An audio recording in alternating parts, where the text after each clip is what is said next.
And Yassine has sent a message saying he's going to be 15 minutes late, so we'll get on then, okay? So welcome, everybody. We're not expecting a fire, so if there is one, it's real, and it means we need to leave.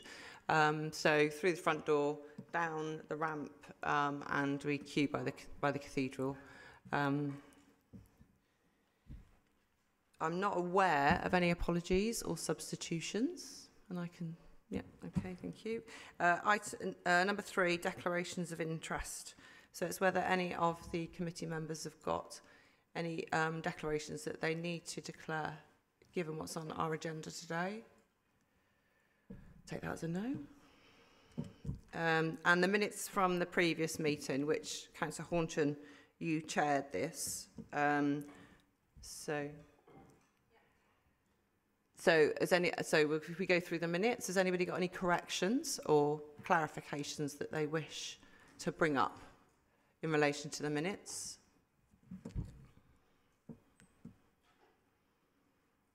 Okay, can I have a seconder then to say that they're a true and accurate record? Thank you very much. And that takes us on to item number 5, which is the Chair's announcement. So there's a couple of national announcements that we've learnt about since the last meeting, and also there's one locally.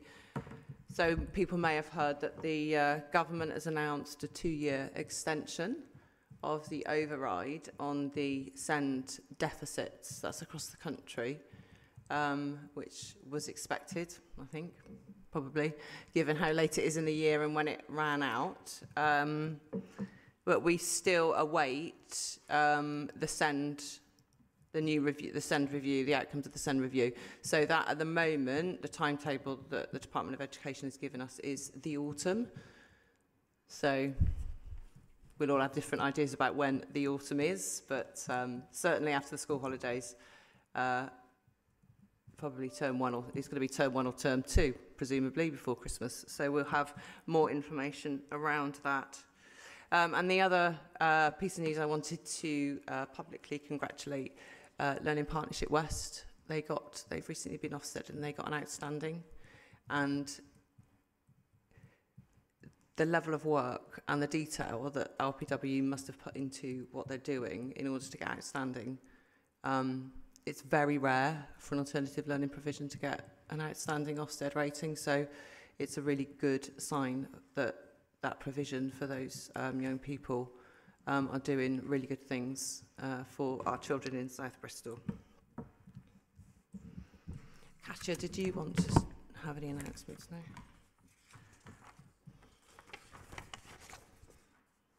Okay, and that takes us on to agenda item number 6, which is our public forum. And I understand Jared Rufus. Yeah, so all the questions that were sent to us have been, answers have been provided, and they're all published within the public forum papers. So if you wanted, this is your opportunity to ask a follow-up if you wanted to ask one. Yes, please, if that's all right. Has everybody sort of read the papers, or would anybody like a quick reminder of sort of what my question was before I ask the question? No? Okay, good. So one of the things that came up, it says that you've sent this to all the other schools, which I was really, really pleased to hear. And I was hoping that you might also consider informing your local newsletters about this. So, for example, I live in Bishopston. It's called the Bishopston Matters. I'm sure you, in each of your wards, have similar sorts of things. The reason that I was hoping you'd send this out to them, if they're interested in it, is so that the children who are being homeschooled sort of have access to that information should they need it. So I was just sort of looking around for like a quick, oh, that's a good idea, or that's not the sort of thing which as counsellors you would be doing. So I can answer for myself, and then if there's any other members that wish to talk about what happens in the wards that they represent. So yeah, there's 2. My ward is Southfield, so there's 2 in Southfield, and both of our columns will contain a reference to that for July. So that is our way of communicating. So Shona's got one, and then Andrew. Yeah, I just wondered whether it would make sense to circulate it to all councillors using the all councillor mailing list and asking all councillors where possible to send it out to their different newsletters or to flag it up to local newspapers. Yeah, I think that's a good idea. I'm aware that the deadline, well, it has for ours, it's already passed because it will go to print. However, the more communication and the more encouragement, particularly as we go through the summer, I think, because people, they're excited at the beginning and they kind of forget. So that communication is ongoing. Certainly, I can get it into we can remind people in the August one. Andrew, have you been able to communicate? Yeah, thank you much. Yeah, very much the same thing, really. I think it would be good to get the pamphlet out to councillors. And if there's an online format that we could then publish on social media, that would be quite useful, I think. We don't need to wait then for print media. We can just get it out to our communities as quickly as possible. The press release, because it was WECA, the West of England Combined Authority, that's funding this. So there is a very good press release that WECA's put out. I have read it, particularly in light of the questions, because I was interested in what the methodology was for getting how do children get the tickets. But literally, they just turn up on the bus. There's no process. They just arrive at the bus, and immediately my mind went to, how does a bus driver decide if someone's 15, 16 or 17? But anyway, that's between WECA and First Bus to come to that. But literally the children just turn up at the bus and they won't be charged. Kerry, did you want to say something? Oh, okay. Sorry, if everyone was aware of the Kids Craze pamphlet, it's online. I think they sent it to you, was it last year? And it's about quiet sessions and across Bristol, where you can take your children any time of the year, not just school holidays. I think you asked for it to be sent to the head teachers of each school. So could we all be sent? Are you still getting copies of it? I don't know whether I have had a copy or whether I haven't. There is still a head teacher's bulletins, and that is another method to get the message out while the schools are still open. I think, yeah. So Vic's saying, yeah, that's gone out. Resend the latest copy because it's amazing. If you have 7 children or you work in a school, it's a really good resource. So, you know, lots of kids don't cope in noisy settings. So these are the quieter sessions. Day trips and everything you can think of.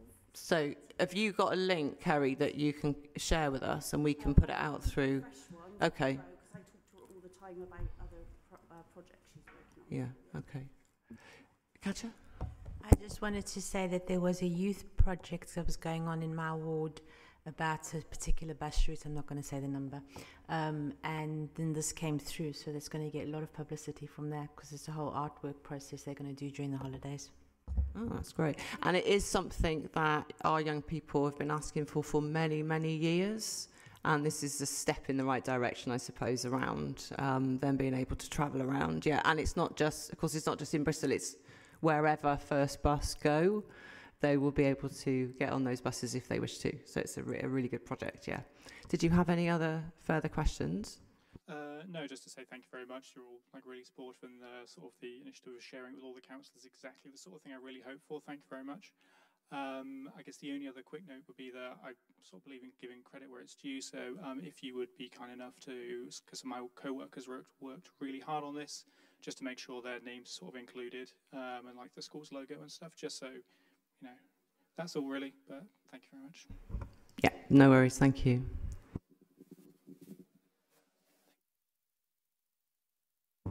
And it appears that Councillor Renard, you're the other one that wishes to... Yeah, okay, so you've got the answer.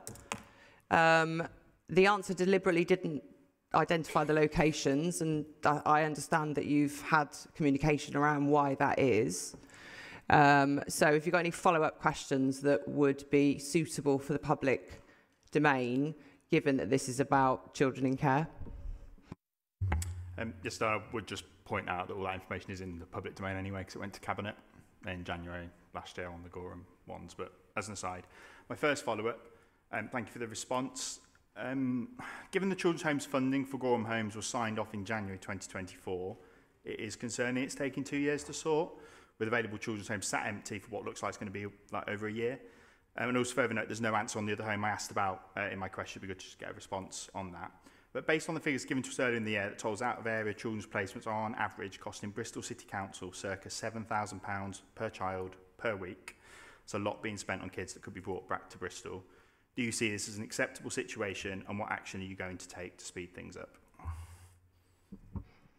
So this speaks to the Families First programme that has been developed, that Katya and I had a briefing on this morning. It's followed in Corporate Parenting Board, and Corporate Parenting Board is a closed board for a reason.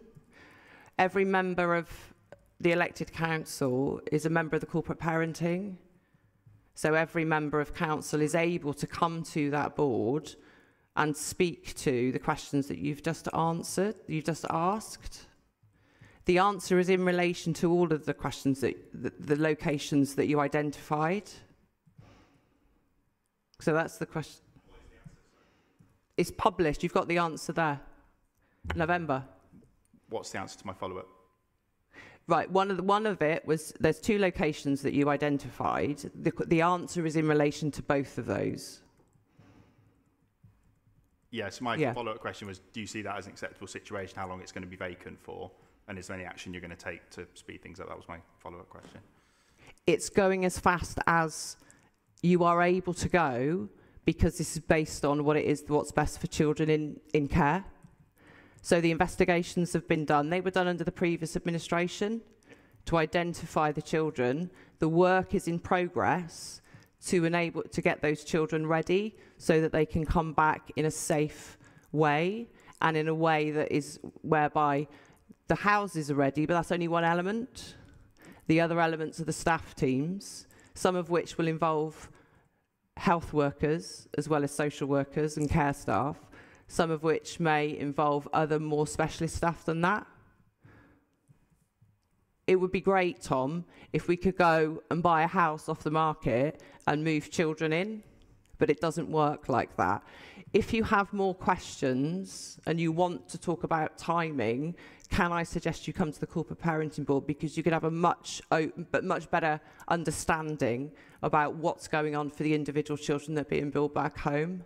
At the moment, there's about 30 children that are being worked with in such a way as to bring them home in a safe way. And if you wish to have more detail, please come to Corporate Parenting Board, because that's where we can have that conversation. Or potentially meet with you directly, and the Exec Director directly.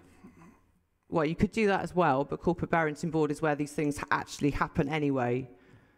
Yeah. I mean, you might have that time, but not necessarily everybody does. Yeah, often there's clashes, unfortunately, with civic meetings and other things I might be on. But thank you, that does answer at least the question. My second follow-up to my other question, which kind of touches on actually the 93 children that were identified. And it's again helpful as a response. In my rough maths, this is based on what finance gave to us earlier in the year, so I appreciate things may have changed. We're spending roughly £651,000 a week, and about 34 million a year on children placed out of area. So based on the £7,000 a week per child assumption, and obviously it's vital we place children in supported and safe settings. Absolutely accept that. And I also am aware of the issues with hedge funds, which is one of the big issues, isn't it, around that have moved into this space, increasing costs for councils and turning it into a bit of a racket, given we often have no alternative. But what I am concerned about are 2 things. Our budget amendment earlier in the year created the option to create 2 more children's homes, and that was voted down. And that could have saved about £1 million a year, and also put money back into disabled children's short breaks, which were cut in the last 12 months. And possible plans does sound quite vague. I appreciate this will be just to do with my understanding needs to develop more. But I just want to understand about the remaining 62. So in some cases, there could be safeguarding reasons why they can't return to area. Is that the case for all 62, or are there some that could be looked at for possible plans, to use the answer provided, that could be supported to return to Bristol with the right provision in place? And each child will have a care plan which will examine those exact areas. So each child is understood. There will be a group of children for whom coming back to Bristol won't be the scenario. There will be a group of children who are in the process of being prepared to be brought home, and there will be a group of children for whom Bristol won't be the best place, and it won't be to do with safeguarding. It will be to do with, so Bristol has a children's hospital. There will be children in that hospital from all over the country. Bristol children are also in that situation, but they may well need specialist hospital care elsewhere in the country. That is dependent on where the NHS provides those services. Can I suggest, Tom, that we put out a members briefing if you're really concerned, you really want to understand what's going on for those other children and what those care plans look like, and we can have you can have a better understanding of why it is that you consider that to be a huge number that's not coming home. Well, that'd be very helpful to have the briefing. It's more obviously about the cost, and obviously I appreciate sort of safety and support is paramount. But just given we're spending £34 million on 93 children, it does warrant a bit of scrutiny and just making sure we're doing all that we can. I'm sure you would agree. I do agree, but the child comes first and the finances are second, and we won't be rushing the situation for any child to save money. It's as simple as that. So yeah, okay, we'll put a briefing together so that you are better able to understand why it takes the time that you consider it to take that's too long. Okay, any further?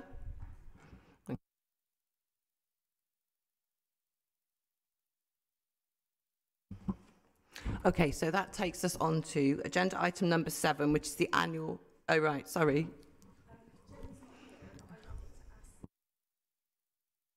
Or make a point about her question on social media surveillance, because I've opened the link and it says it was updated in July 2022. So despite it being updated, we were still spied on, and our social media accounts were tracked and screenshots were taken, and some of those officers still work here, and I'm included in that. I've seen the evidence. I've seen my tweets in other people's subject access requests. I was denied that right. I wasn't allowed to have access to those screenshots because I'm a counsellor, so I've asked again. I haven't had an acknowledgement of that subject access request, but I'm just looking through what it says. So despite this update, it gives all the reasons why they can look at your social media account, and nowhere in this document does it say that council officers can look at our social media and our Twitter accounts because they don't like us discussing our personal situation with our EHCPs and, you know, all the issues we reported to Ofsted. Nowhere in this document does it say that. So I want to know, you know, why, if it didn't happen as the council says it does, it said it didn't happen, why is the council settled with one parent? You know, they've been paid, there's settlement, there's a paper trail, so it did happen. We've seen the evidence, it's available publicly if you go and look for it, but the council still denies it happened. We were promised an independent investigation and we haven't had it. So shall I comment on that? So, I mean, I can't comment, Kerry, on the things that you have or haven't been able to access because I don't know. You have to follow that yourself, but you need to follow the correct process. Otherwise, they will just push it back at you because it's about bureaucracy. What I would say about the case that you've raised is that settlements are a two-way street, and there will be reasons why those settlements happened. If somebody who is bringing a case doesn't wish to settle, then it's their right not to do that and to take it further if they felt that that was something that they could then win. But it's there in black and white. But the settlement was accepted. But then why are council officers still denying it's happened? Jen's written questions and questions about this, and the officer responses are that they don't know about it. Well, it did happen. I've seen my tweets in somebody else's subject access request. Which is, but then that's, Kerry, if you want to bring a case, then do that. If you want to follow it, then do that. I can't comment on things that have happened that you say you've seen. The other thing I would say about social media is that if somebody puts something in the public domain, it's not spying. It is if it's someone's wedding photos. If something's in the public domain, they have put it in the public domain. In this document, that any of that can happen. Nowhere. I'm looking at it right now. There are certain officers that whose role it is to do communication, and it would be perfectly acceptable for them to do that. There are other officers for whom it wouldn't be acceptable for them to be doing it. Not excessive, accurate, kept up to date. And then further on down, it says,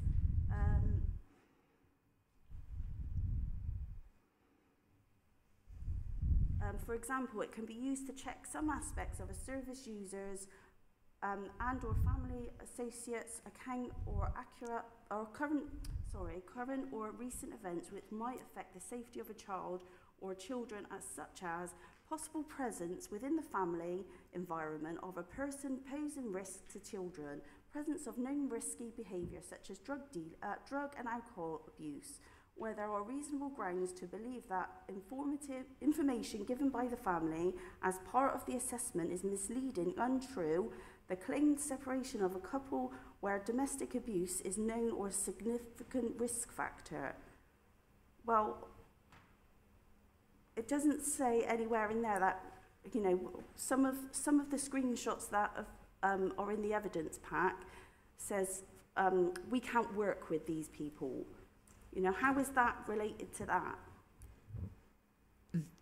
I've not seen the evidence pack because I wasn't involved with the case that was brought, but the case was settled, Kerry, and that was a choice. It didn't happen though. There's evidence. It's publicly accessible. You can see the screenshots for yourself. Anybody in this room, anybody watching this, it's out there. There's a website where you can view it. So what is it that you're asking for? Well, my concern is that this did happen, and the council can deny it all they want. This did happen. This happened to us, a small group of us, parent carers, and we want assurances that this is not going to happen again, that it isn't still happening, and we want an inquiry into why it happened. That's what we were promised. You know, full council voted on it. We want answers. So, I mean, there was a legal case, Kerry, that was settled, right? Now, that could have been taken further, and it wasn't. I don't know whether you were involved in that. If you weren't, then that's an avenue for you. I don't know. My subject access request was categorically denied because they hold too much information on me. Now, I've resubmitted it. I know that I was spied on social media. I've seen my tweets in other people's subject access requests. So I know I was spied on. Those of us who were spied on, we all know. And it wasn't a short little snapshot. It was over a long period of time. I mean, I can't comment on what you have or haven't seen. But what I can comment on is the settlement that was made. Now, if somebody still wishes to bring and invest in it, ask and bring a case, then that's up to them to do that. I can't do that if the council will not give me the information I've requested. Well, that is partly why people would bring in a lawyer. Yeah, well, that takes time, money, and effort, doesn't it? And of course it does. Of course, I'm not disputing that, but there are ways that you can get SAR information. I've gone down that avenue, and I'm still going through it. Still now, years later, and I'm still asking for information about my current situation. You know, then that would be a wider. Okay, that would be a wider situation around releasing information. We make a note I mean, I don't know what you've asked for. I don't know how long it's been going on for you. I simply don't know, and I shouldn't either. Really, I shouldn't be. Well, I mean, okay. Yeah, I just thinking about all the families that were affected by this. We want some reassurances that this is still not still happening, and that there will be some kind of inquiry. I mean, you know, I don't know. You'd have to ask the previous administration as to what the motivation was. There isn't a motivation to be looking at social media accounts for parents other than where there is a legitimate reason and a legitimate concern around safeguarding, which is what you've just read out. What you've just read out is about safeguarding children, and that would be a legitimate investigation, but it would still only be the stuff that's in the public domain, because somebody wouldn't have access to stuff that isn't in the public domain. Well, that's a matter of opinion, isn't it? Why some of the comments that were made by officers that still work here were blatantly, it was because we complained and they quite obviously didn't like us. That doesn't fit in with that. You can't just look at someone's social media because they've made complaints and because you don't like them. I agree, and that isn't what that says. It says it's directly relating to safeguarding, isn't it? Yeah, so saying we can't work with this person, and it does mention me as a counsellor by those officers. I've seen it. Well, I would suggest that you take that up, Kerry, but I am not in a position to do that because it's your information. I can't do it on your behalf because it isn't about me. If you wish to have more information about what's written about you, then you need to follow those lines of inquiries because they're your rights. They're not mine. It just gets denied. My latest one, they're not even being ignored. Then go outside of the organisation and follow it up with the Information Commissioner would be my suggestion. But I'm not an expert in being able to access what it is to access information.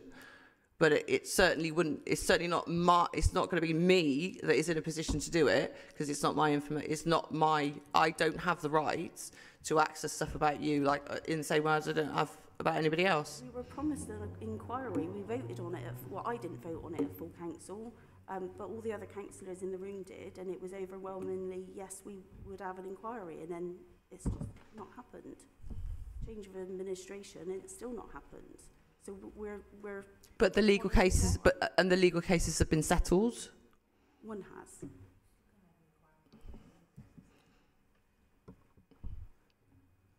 So. I mean, there's one that we know about because it's been publicly stated that that's the case. So that's the only one that I'm in a position to be able to discuss with you in a public space. Anybody else want to comment on any other public forum? Andrew. Thank you, Christine. Yeah, it's just the response to question 6 from Councillor Tim Rippington. He's asking about when we'll meet our statutory time frame for the completion of EHCPs. Obviously, we're a long way off at the moment. And I don't think the answer really answers his question. It talks about how we're going to publish an improvement plan soon, but it doesn't say when we think completion of EHCPs will be within the statutory time frame. I would like to know actually what the target is. I know there's going to be a report, but we must have some idea when we're hoping to meet our statutory requirements. Yeah, I think probably Hannah will speak to this later. But as things stand with the additional EdPsych and SEND team capacity, the current situation with the over 1,000 waiting in the system, they anticipate will be cleared by March next year, which is still a long time, but that also assumes a certain amount come in also at the front, which may or may not go up, down, stay the same. We don't know. We are at the point where we think that the additional investment and the onboarding of the staff are now at the point where we start to see that go up because we'll be able to see the productivity come through. We did meet earlier in the week about this to discuss if by the end of July, if into July and August that's not happening, we will relook at it. I'm not aware of any local authority, Andrew, that has ever had 20 weeks for 100%. I don't think it's ever, I would be, if someone knows of a local authority where that's happened, please let me know. I don't know it, where that local authority is. Shona? Yes, I just wanted to pick back up on what Kerry was saying. I mean, my understanding is that was in 2022, the council then voted on the inquiry. So I just wondered, because obviously I'm a fairly new councillor, I wondered why that hasn't happened yet. I know there's obviously an Ofsted inspection, but like what, so sorry if this is a stupid question, but what, you know, what we're waiting on? By the time we came into administration, there were already legal cases happening. So it wouldn't be possible to do the inquiry at the same time as the legal cases. The legal cases kind of overtaken the inquiry. Yeah, oh yeah, I mean, yes, formal sort of structuralised cases like that will always go first, and then you see what the outcome is, and then come off the back of that. That would be the appropriate kind of way to do things. So there's some legal cases still ongoing then? No, they've been settled. They've been settled, okay. So there could, if it was felt that there was a need, there could still be an inquiry if it was felt that that there were still questions needed answered. We would need to understand what those questions were, because there's been a settlement and there's been agreements. So I don't know. I mean, I don't know whether Kerry was involved in that. It sounds as though maybe she wasn't. So if there's still things that are outstanding, then that would be for that case to be made. Katja? That was actually the same question I was going to ask. If there's been a settlement, surely then an inquiry can begin. I do believe an inquiry can't go on while there's a legal case because of sub judice or something like that. But after that, surely there should be an inquiry, because one of the things I was concerned about that I've heard, I don't know if it's true, but I have heard it, is that there's still some ongoing, that there's a fear, maybe it's just a fear, but the spying is still ongoing, that there's still people looking. It might just be a fear because apparently the people that did it are still employed, so I don't know. The settlement was it was an agreed. The people that it was only settled with one person or a few people, not everybody. Well, those that chose to follow the legal route, those cases have now been cases are now finished because there was a settlement, and a settlement is both sides coming to an agreement. For those cases, but there can still be an inquiry after a settlement. Because there could be, but if the evidence base was such, you wouldn't need a settlement. It just feels like there's some people that are still very upset about it and still feel quite. And being what's going on with the EHCPs at the moment, there's still people that are feeling very nervous about it, because there are other things. I don't have that so much on my agenda, but on my casework and people I've been talking to, but I have other things that are not, which we will come to later, but that I can understand the insecurity and the fear that still pervades. But we'll come to it later. Okay. Anybody else?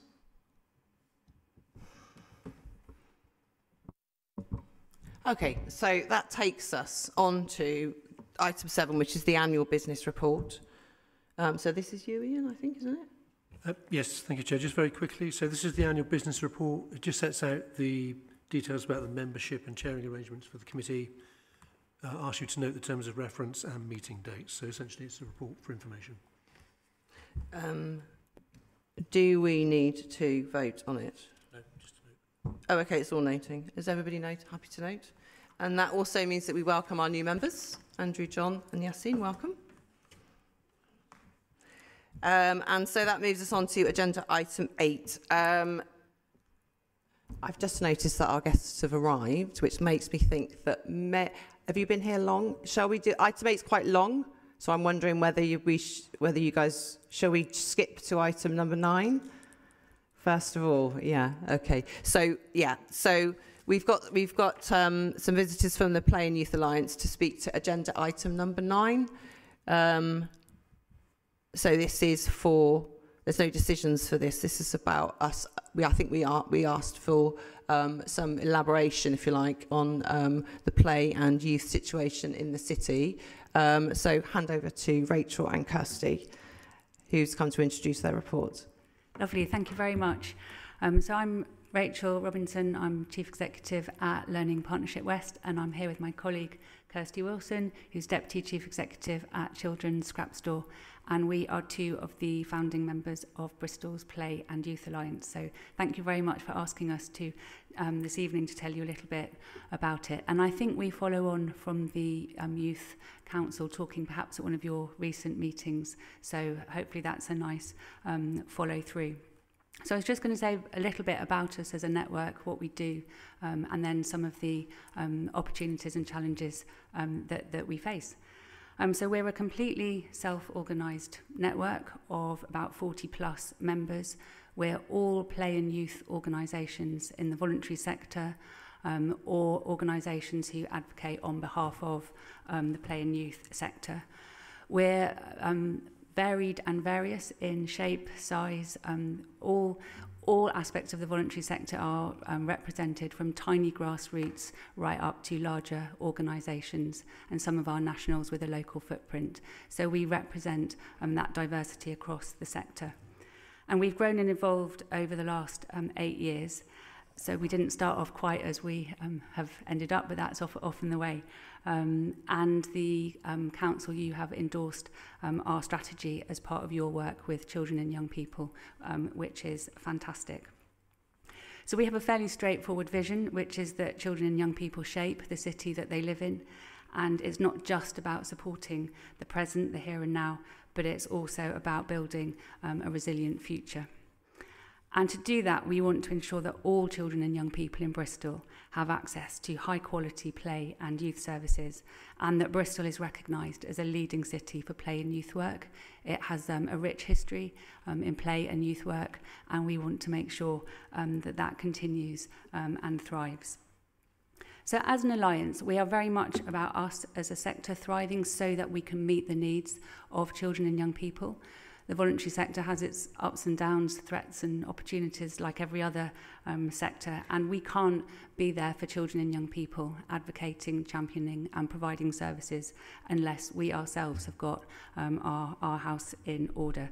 So quite a lot of our work is about making sure that we are strong and sustainable for children and young people into the future. We're very deliberately not a legal entity. We are a collaboration, a group of organisations working together. We work through a memorandum of understanding, which essentially says that we'll play nicely and respectfully and work well together. And we have a set of collaboration principles. And they are to be accountable to each other, children and young people, communities, to be aspirational, to be prepared to change and be solution focused. And the entire alliance runs on generous leadership. Come as you are, bring what you can and take what you need. We're very deliberately not another organisation that needs a huge amount of resource. We've got lots of organisations in the city. This is about pulling them together and collaborating.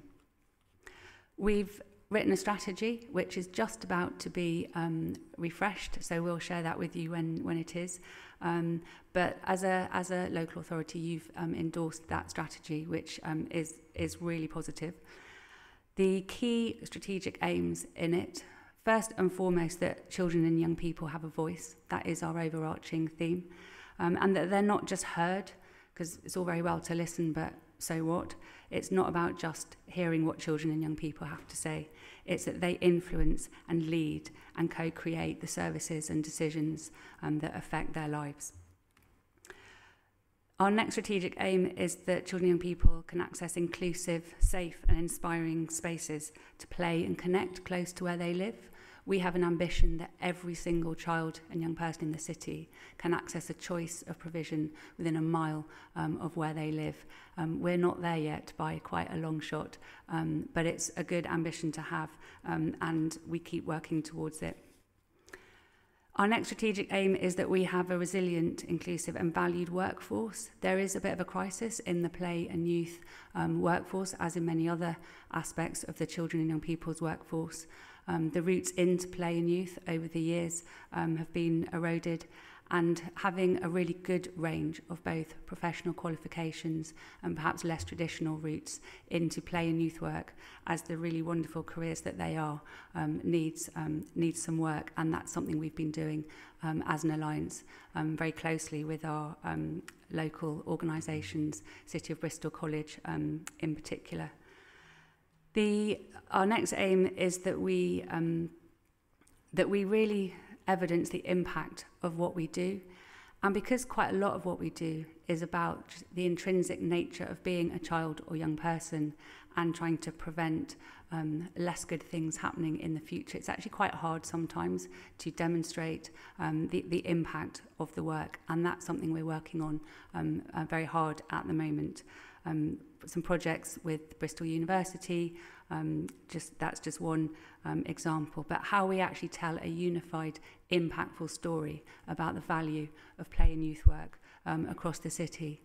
And not just because it prevents bad things happening, but because it is of absolute intrinsic value in and of its own right.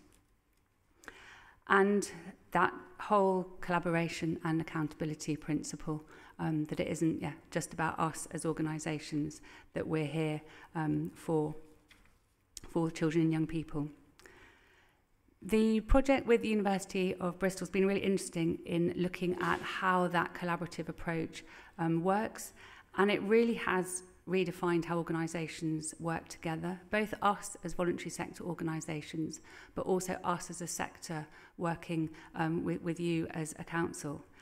And that we have, through developing those relationships, moved quite profoundly from that more traditional relationship of compliance, performance-based models, to a collective approach where knowledge, responsibility and decision-making are shared, and that we place the needs of children and young people at the absolute heart of that strategic planning and service delivery, rather than thinking what do we need as organisations, but working collectively. And that report will come out from the University of Bristol hopefully quite soon, so some of those findings we'll be able to share when we get them. We also, as an alliance, we run something called the Children and Young People's Network, and that is a cross-sector network of anybody in any organisation in any sector interested in working with children and young people. If you haven't joined it, then please do, and there's how you do that is in the impact report that was circulated with your papers. I think for one of the things that has been a real success of the Alliance in terms of working with the Council as well is actually recognising, just really acknowledging that Bristol as an area has continued to fund play and youth work. Yes, there have been reductions. Yes, there have been cuts about which we have views. But as a local authority area, continuing to fund play and youth work is something that not every area in the country has been able to do. I think a real success has also been around co-production, around commissioning. By working together, we've been able to move from a model, particularly around the play and youth grants, a model of competitive tendering that pits organisations against each other and judges who can write the best bid rather than who can actually deliver the work. And the council moved from that model to awarding strategic grants that were co-produced with the voluntary sector. We work in partnership with council colleagues in what are called area partnerships across the city, and they are data-driven. So that's another example of a really good partnership. The local authority has access to really high-quality data, and that means when we're making those co-produced decisions, we do that based on data, not on who is shouting the loudest. Whether that's organisations shouting the loudest or community shouting the loudest, we can come at that from the point of view of what the data is actually telling us. We've been able to join that work across initiatives such as Family Hubs, the Holiday Activity and Food Programme, Families First, join up with the Youth Council. And as part of a National Youth Agency peer review, we've been working with the Council to embed the Youth Council's participation models. So we have those really strong feedback loops from children and young people sharing their views. And we've been really excited to support the Youth Council elections and their campaigns, so getting kids really stuck into the democratic process as early as possible. And through the continued resource that the council provides that I mentioned earlier, we're actually able to then lever in significantly more funds. So over 2024, the sector brought in about £12 million, but it is the council providing some of that just quite core funding that often isn't particularly appealing to other funders, that enables us to have the strength to go and then bring in more resource. Just to finish off in terms of what needs to be built on and improved, I mentioned the need to work more on evidencing the impact, also developing qualifications both for professionals in the sector but also particularly for young people to be able to access play and youth as a valuable career. So those are very much top of our agenda at the moment. We also need to do some work around communication pathways. There are lots of things that get reinvented that don't need to be. So there's a huge amount of work with lots of aspects, lots of areas in the council around improving communication, which is really positive, and we need to take that further out to our wider partners in health, police, the combined authority. And we need to help, I think, be part of the process of supporting council departments to join up more. For example, it was really hard work to get information about the Holiday Activity and Food Fund into schools, and that should have been a fairly straightforward thing to do. We're much better at it now through partnership working, but just that real, let's simplify how we get information out to people would be good. And it just avoids duplication and reinventing the wheel.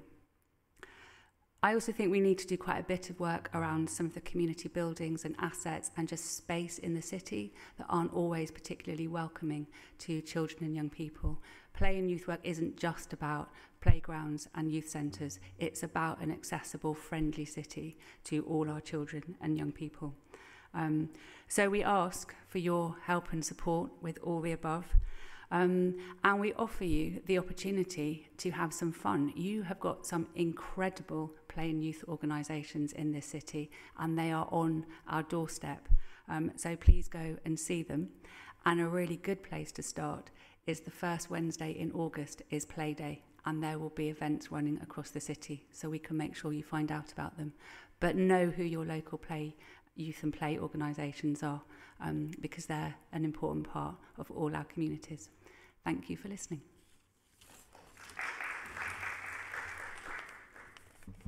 Thank you very much. I've got a few questions, but I'm looking to see if any committee members would like to ask some stuff. Okay, Andrea and then Katja and then Catch My Eye. Thank you very much, Rachel, for that report. It's really interesting to hear about all the good work that's going on across the city. Just wondering, are you working with local schools at all? Would that be seen as a positive or a negative in terms of youth and play provision? And if you think it might be positive, is that something you'd like to work towards? It's an enormous positive. And one of the things that we see quite a lot is that schools want to know more about what's in their local communities, and local organisations want to be able to offer schools more support. So there's an absolute join up in terms of will and willingness to work together, and there's a disconnect in terms of communication, and that's something that we're working really hard on with all sorts of different partners. I think schools have a massive challenge. They have all sorts of challenges, but one of them is the need to be all things to all people at all time. I think our schools now need to be GPs, mental health specialists, knife crime experts, so on and so forth. And actually a strong and positive relationship with your local play and youth community can really support schools, both in terms of what they're trying to do, but also some of those wider social issues. Play and youth work can also be a really powerful way of getting kids to engage in school, and as we know, attendance at school is one of the most protective factors that we can offer our children and young people. Thank you very much for bringing this to our committee. As I know, I've been speaking to you about it already anyway. as both having been a play worker and also then a school teacher after that, secondary school teacher, I can really see the value in play in youth work and in education. That's just one of the aspects. There's many aspects to the system, but one of the aspects that I can definitely see, especially in deprived areas, is giving children experiences of different things, because it's really difficult, especially in my specific subject, which is DT, to teach children about the world if they've not experienced something. And having worked in many different types of schools, I can see the difference about children that have been taken to places and done things and children that haven't. And we used to do that quite a lot before we got cut. Take children, and the primary schools would actually say to us, I'm so glad that we've got the adventure playground, because the kids come and do their work on it. And I would see them coming home from school the next day, and they would play whatever they'd learned at school, because they need that. Children need that process to process it. We can't always shepherd them from one activity to another. They need that space and time for their brains and their bodies to process what they've been doing and seeing. They make friends. They stay off the internet. And I think that's one of the rather ironic things, that we've kept them away from going out to play because we were so scared of the dangers, yet we handed them a phone which had far more dangers in them. The question I would like to ask is something that I often get asked, is what is your feeling on the person saying, what's the difference between a play and youth? I'll give a quick answer to that, and Kirsty might want to add in a bit more expertise around play. But essentially, they are very similar in that they are freely chosen. But play is about that intrinsic, whatever a child wants to do. I said child or young person, then I corrected myself, but actually anybody of any age can play. We can all play. That sense of just being your intrinsic self and finding whatever it is that you want to do. Youth work can, not always, but it can be more structured, more activity-based, come and have a go at whatever it is you want to do. It's also for older young people a real space to talk about some of the things that might be concerning them, or an opportunity to think through what it is that they love, the things that are joyful and that they want to take forward. But it is absolutely voluntary. So that's one of the fundamental differences perhaps between school, is that it is absolutely voluntary. But I don't know if you want to say anything else around play, Kirsty. I guess for me the difference, well, in the city we have three main methodologies which are used. We have a youth work methodology, a junior youth methodology, and a play work methodology. And I think historically people would have ranked those in different ages, whereas now a lot of the children we're seeing, we really need to think about their stage rather than their chronological age. We've got some children in this city who are 8 or 9, but the services they actually need because of their lived experience are much more youth work based, because they need a level of support and input around understanding what's going on around them. And we've got children in this city who are 15, 16, 17 who actually really need to be playing. And I think one of the joys of Bristol Play Youth Alliance is we've been able to share some of those skills. So we've got partnerships going where there's different practitioners with different knowledge bases being able to work together and teach each other a little bit about those skills, so that when you come across a child or a young person who needs a slightly different methodology, there's some access to it. But play would really be kind of personally, directly, freely chosen, like Rachel said. And play is the bit that is harder in a way because it's less statutory than youth work. So there's a sort of a difference in how they fit legally into the system. But we are hoping the new college course that should be coming in September for 16 to 19-year-olds, whilst it will be a certificate in youth work, will actually build in methodology of all the different processes, so it will give young people a really good foundation across the board, and then they can specialise when they go to level 3. If it works, it's going to be great.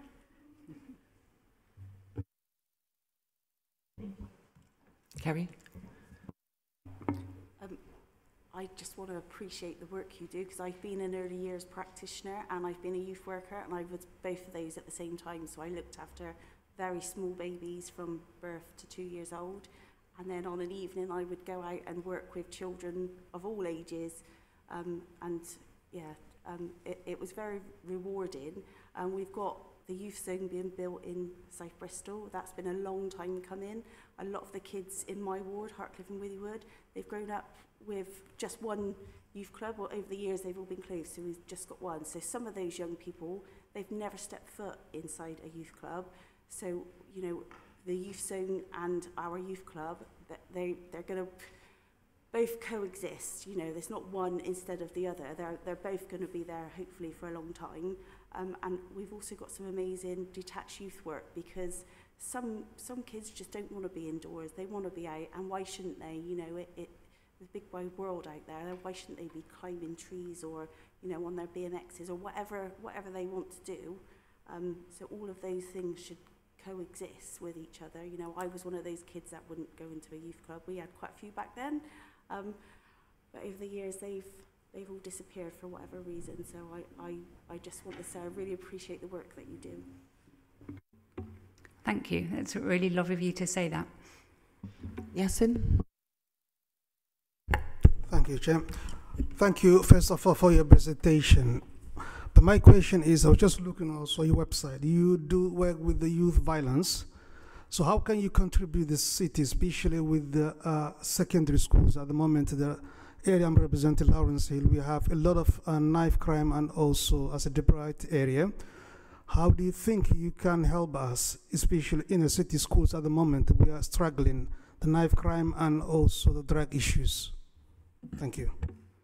I think in lots of ways, but two most particularly come to mind.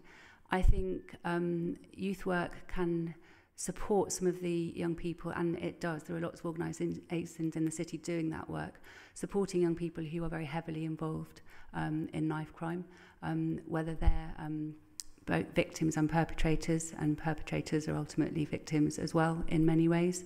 So I think a lot of the youth work around really providing a strong narrative for young people, that where young people are being criminally exploited, they need a stronger narrative than the narrative that is being offered to them that leads them into some of the issues that are then linked into knife crime.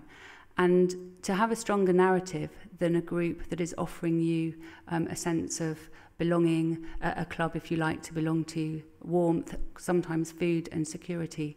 As a sector, youth work has to come up with a stronger narrative than that to be able to try and help young people steer away from being involved in knife crime. And I think sustained youth work over time is able to do that work with young people so that they're able to see a really genuine and meaningful alternative pathway. I think you also start a lot earlier than that by simply having a range of really interesting, exciting, positive activities to do. You need diversionary activity. And people often talk about children and young people who are hard to reach. And most children and young people aren't hard to reach. And people who want to involve children and young people in negative things don't find them hard to reach. So actually providing things that kids actually want to do that are culturally relevant, that are geographically easy to access. Some of our completely universal provision might not even realise that they're part of the city's approach to tackling knife crime, but they are, because they provide that safe space and those alternative pathways into just having something really positive to do. So I think Play and Youth Work has a really strong offer all the way along, from the universal preventative, keep kids away from those sorts of issues in the first place, right through to doing the really detailed, targeted, psychological, therapeutic work to move youngsters away from a life of being criminally exploited.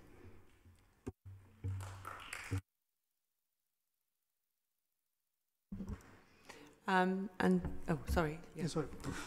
Yes, sorry, to add that, are you at the moment working with the local schools, especially secondary schools? As we know now, we have a lot of issues. I don't know if you know, and everyone knows in here, about when it's coming to the term 4 to the term 6, was the most difficult time the schools, especially secondary schools.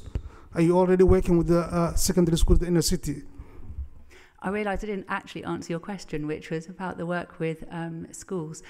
Yes, we are. Yes. So as an alliance, a lot of our members are working directly with schools, and I think are particularly attuned to some of the challenges around perhaps lighter evenings, children, young people being out and about a bit more, and supporting schools around what's available in their communities. There are also a lot of play and youth organisations who also go into schools, do talks, support with assemblies, all those sorts of things to try and get some of those messages into schools, workshopping with young people, schools, and also with parents as well, because they're obviously a really key part of that work. So yes, lots of work with schools.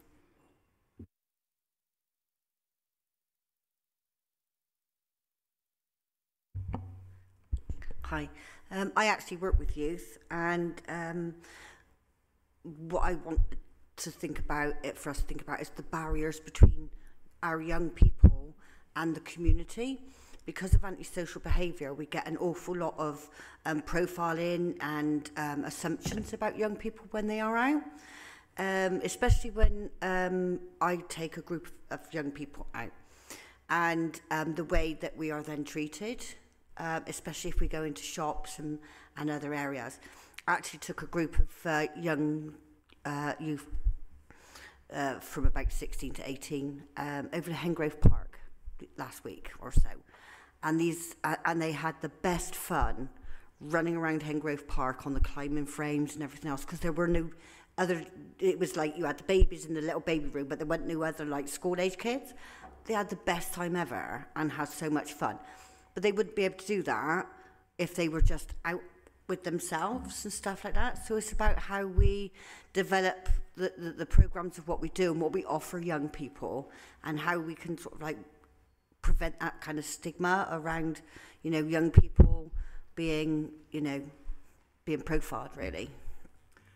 I think you're really right, and there's been some really interesting research recently come out of Reading University about creating what's called a STAR approach, which looks at ensuring children and young people have space and time, acceptance from the environment around them, and their rights are upheld in order to be able to play and have leisure time. And one of the biggest challenges for us is going to be to change adults' views that when children are playing, it's okay. It's a national problem. It's written into Play England strategy. It's coming through the youth strategy work too, that actually we've got a generation of adults stuck in the middle who perhaps didn't get the opportunity to play out. Like, so I'm a play worker, I've done a lot of play work training for years, and we always used to run play memory exercises as a starting point to tie people into thinking about what they did when they were that age. We used to do it at college every year, and you get to a point where, so my play memories were outside with other children with no adults. Once you get to about 30-year-olds now, their play memories were inside by themselves with adults. And the difference in the learning you have in those two experiences is massive. But now we've got a generation of parents and adults in the community who don't necessarily have that connection with those experiences. So it's going to be a big task, but I completely agree that we need to do quite a lot of that work, because young people often get into trouble for being young people. And it's not really fair, but how do we stop it? I think one of the best things are when we really promote our young people when they achieve. And I think maybe we just need to do a little bit more of that. And obviously, we've got a lot of really good youth services, but not everybody knows about what's going on in their community. And then when you've got groups of young people on the street because they don't know where they can go, or there isn't anywhere that they can go, that it then becomes darker in terms of the way that they're being treated. And I think it's a little bit unfair on our youth, especially, you know, with social media being the way it is, accessing the internet, gaming and all that sort of stuff. And, you know, during COVID, we literally locked them away. And now we're going, come out and play. But we're not actually necessarily giving them all the opportunities and enabling them, because they're kind of afraid of being profiled and being subjected to that kind of, you know, everybody's just watching me and I'm not allowed to do anything kind of thing. So. Can I just check you're all aware that one of the great collaborations between the Alliance and the Council has been that we've mapped all the youth and play services that we can find.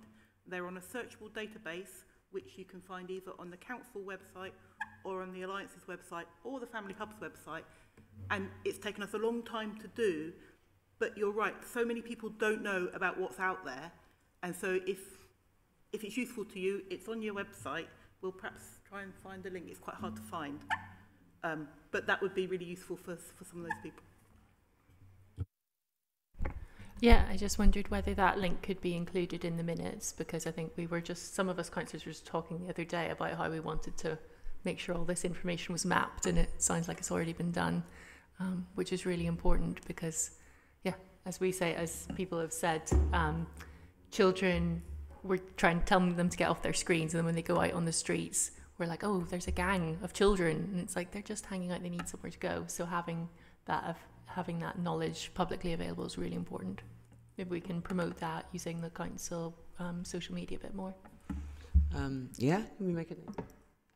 Yeah. And that leads very well actually into what I was going to say, because we've had our work programme, and youth and play is an area that we're going to be exploring in the coming year. Largely because last year it was the statutory stuff that we needed to really look at and dig down into, and make sure that we're satisfied that we've got the strategies around that, and we're kind of at that point now. So we will be looking at play and youth in the coming year, and the youth zone that will be opening in South Bristol January next year. That is the opening date. Exactly. That's what we're told, and I understand it's still on target. So thank you very much for coming in and sharing that with us.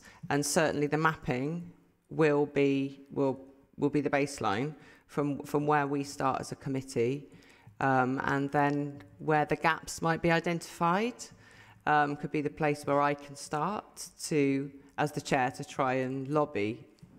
Because we're also looking at what we might want in our budget for next year. Okay, thanks. Yeah, and people might not know that Rachel is the Chief Executive of LPW that just got the outstanding that I mentioned at the Chair's announcements. Thank you. It was a tribute to the young people in the team, but thank you very much. Okay, thanks very much. So we're going to go back then to number 8, item number 8, which is our standard committee update report. So we've got the data in there as we usually reflect it. So for those new members, this is something that comes to us. We have this is our kind of update, and it covers both some key education sort of areas and some key children's social care areas. If there's other things that you feel either now or at the future that actually I'd quite like that to be added in so that we can start to monitor that data, please say so. This is not a document that is kind of static. It's very much a live document, and people can ask for other things to be added. What it does is there's some updates in it, and it's sort of looking what might be coming down the track. So I'll hand over to Hannah, who will speak to it, but there will be quite an opportunity to discuss some of the things that are in the update today. I think that'll be one of our main papers. Thanks. Thanks very much. And yeah, absolutely. Just, it's very, very sort of fluid, this report. And I'll try not to speak for too long because I'm conscious we've got some big items on the agenda today. I was going to say that Kirsten and Rachel and Play and Youth Alliance have been really formative in some of the work that we're doing looking ahead to this autumn, particularly in the design of a new children and young people strategy for the city, and which I hope that will have a big sort of focus particularly around play. It'll replace the belonging strategy, which, as you know, ended at the end of last year. So I wanted to pay testament to the work that they've been doing with us and the voluntary sector to be developing a citywide children and young people's strategy. It's going to come to us in the autumn. So we'll report on that as it comes. Also, that we do have a Family Hubs newsletter, which goes out, I think it's every other month. So there's something about which we're trying to increasingly be our place where partners working with children and young people inform each other about what's going on. So it might just be worth us putting councillors on the copy list of that. So yeah, this I won't. I'll try not to go through every bit. Obviously, you know, there's loads in here. So first of all, we talked last month about the transformation programme and Families First, which we've already referenced a bit in terms of children's homes. We continue to do that work, and it's really interesting. It's really exciting. It's really positive as we consider how we can continue to support children to stay at home, to not enter care as far as possible, and to thrive. And our focus this month, as it says a number of times in this paper, is how do we develop our partnerships with police, health, and education system? Because whilst we can transform our practice, it's really, you know, how we all understand that we want to try and keep children at home as far as possible.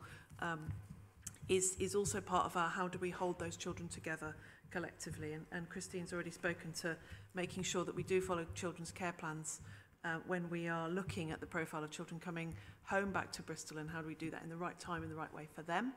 And I'm very happy to bring a children's homes report. I think, again, we've got one scheduled on the agenda, but very happy to report in the next time on the opening dates and exactly where the sort of where the progress is in terms of our opening our children's homes.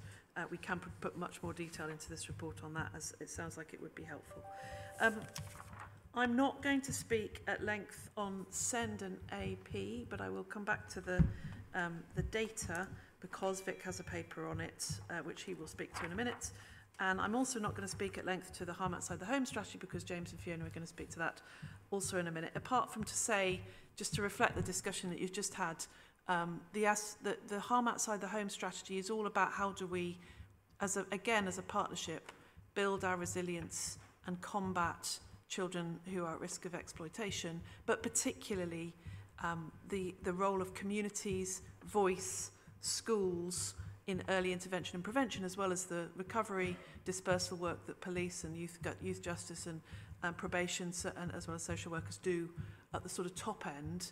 The strategy contains quite a lot about how we work with communities and particularly with schools who've been a big partner in developing that strategy. So James will talk a bit about that in a minute.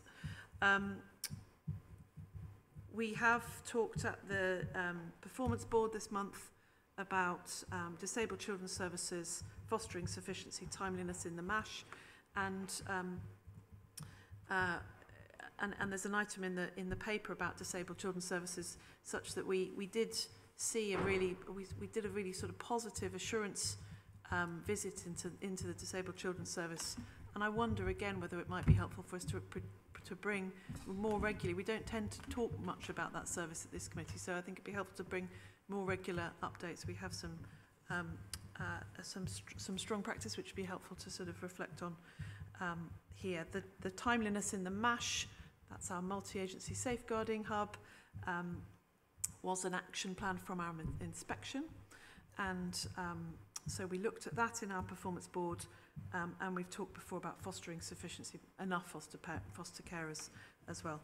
So I'm just going to speak a bit to the figures, and starting off with EHCP timeliness. So this is, you would expect, I think, given that we've had a number of press reports, as well as reports here to this committee about all of our anxieties about how do we continue to work hard to speed up the assessment and support for children with education, health and care plans in the system. And it's been a matter of public record for a while that we have seen low levels of timeliness. We have seen slow delays in the assessment of children, so it wasn't a surprise that there was some press about that. And yet it helps in the sense that we need to continue to focus every single thing that we have on speeding up the system. As Christine said, she had a session with us, with the Chief Executive this week, to look at what exactly we can be doing and making sure that we're doing everything we can. So the data in here, just to summarise, we have at the moment 1,276 children waiting for if I use too many acronyms, please if I spell out everything, it'll take longer. But you did call me last time on using too many acronyms, so I just want to get the balance right. 1,276 children waiting EHCP assessment, and in the month that's reported here, there were 150 new applications, and we processed 89. So what we're seeing here is we're seeing the numbers of children requesting assessment coming in higher than those that we are processing, which is why that number, the backlog, continues to grow. And it will continue, as Christine said earlier, it will continue to grow until both we process more, and the numbers coming in go down. And when those two things happen, we will, and we have a model which we referred to earlier on, when those two things happen, we will see us starting to get into that backlog quicker, and we are confident that we will see that.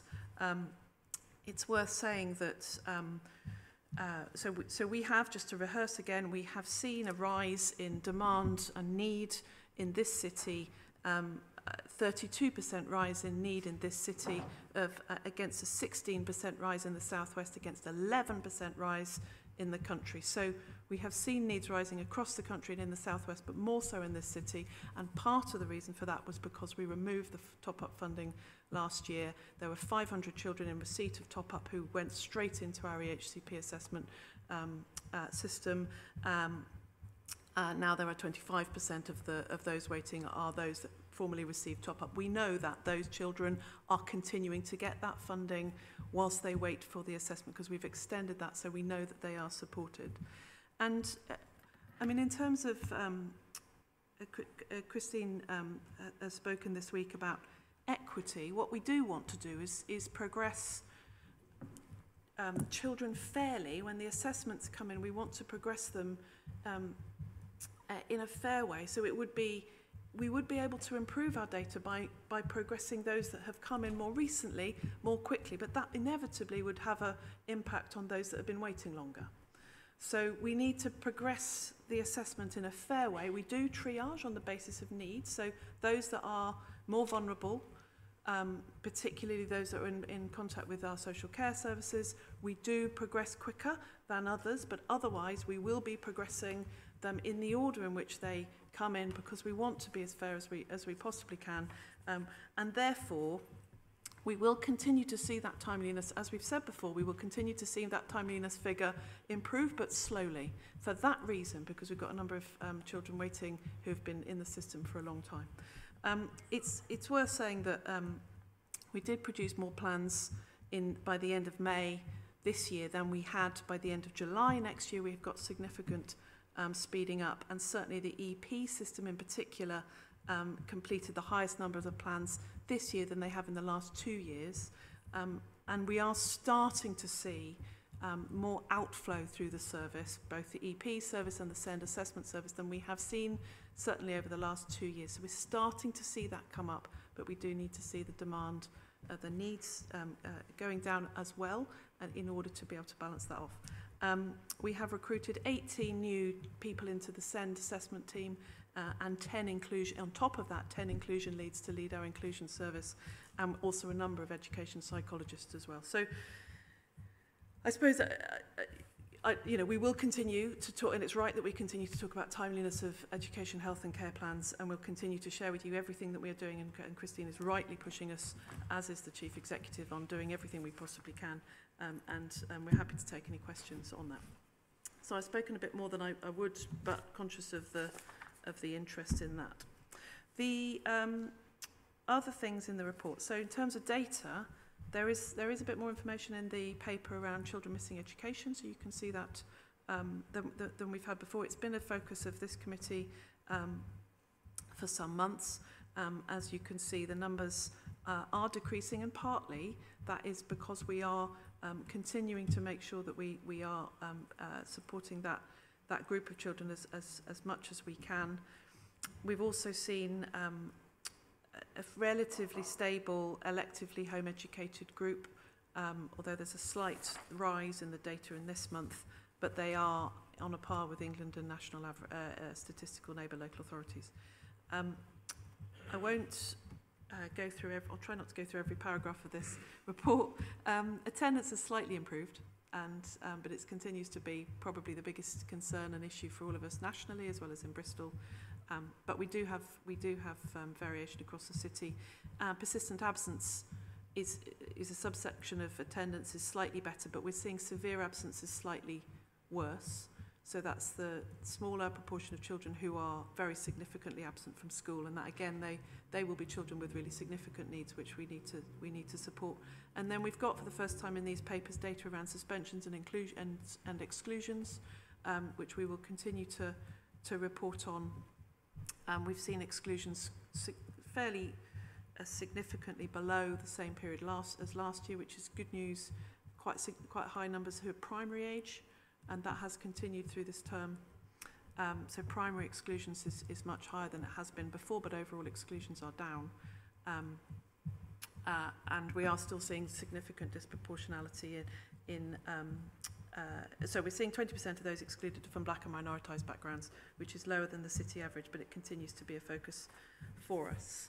And then into social care, I think the big things to say here is that we're still seeing generally a lower number of children subject to child protection plans as well as looked after children, which again we continue to. I think it is a good thing, and obviously we want to make sure that those assessments are accurate and safe, and it is a subject that the service continue to focus on.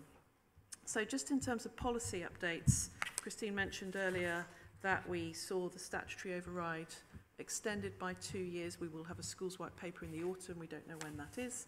And we also saw a bit of an announcement about the expansion of free school meal eligibility.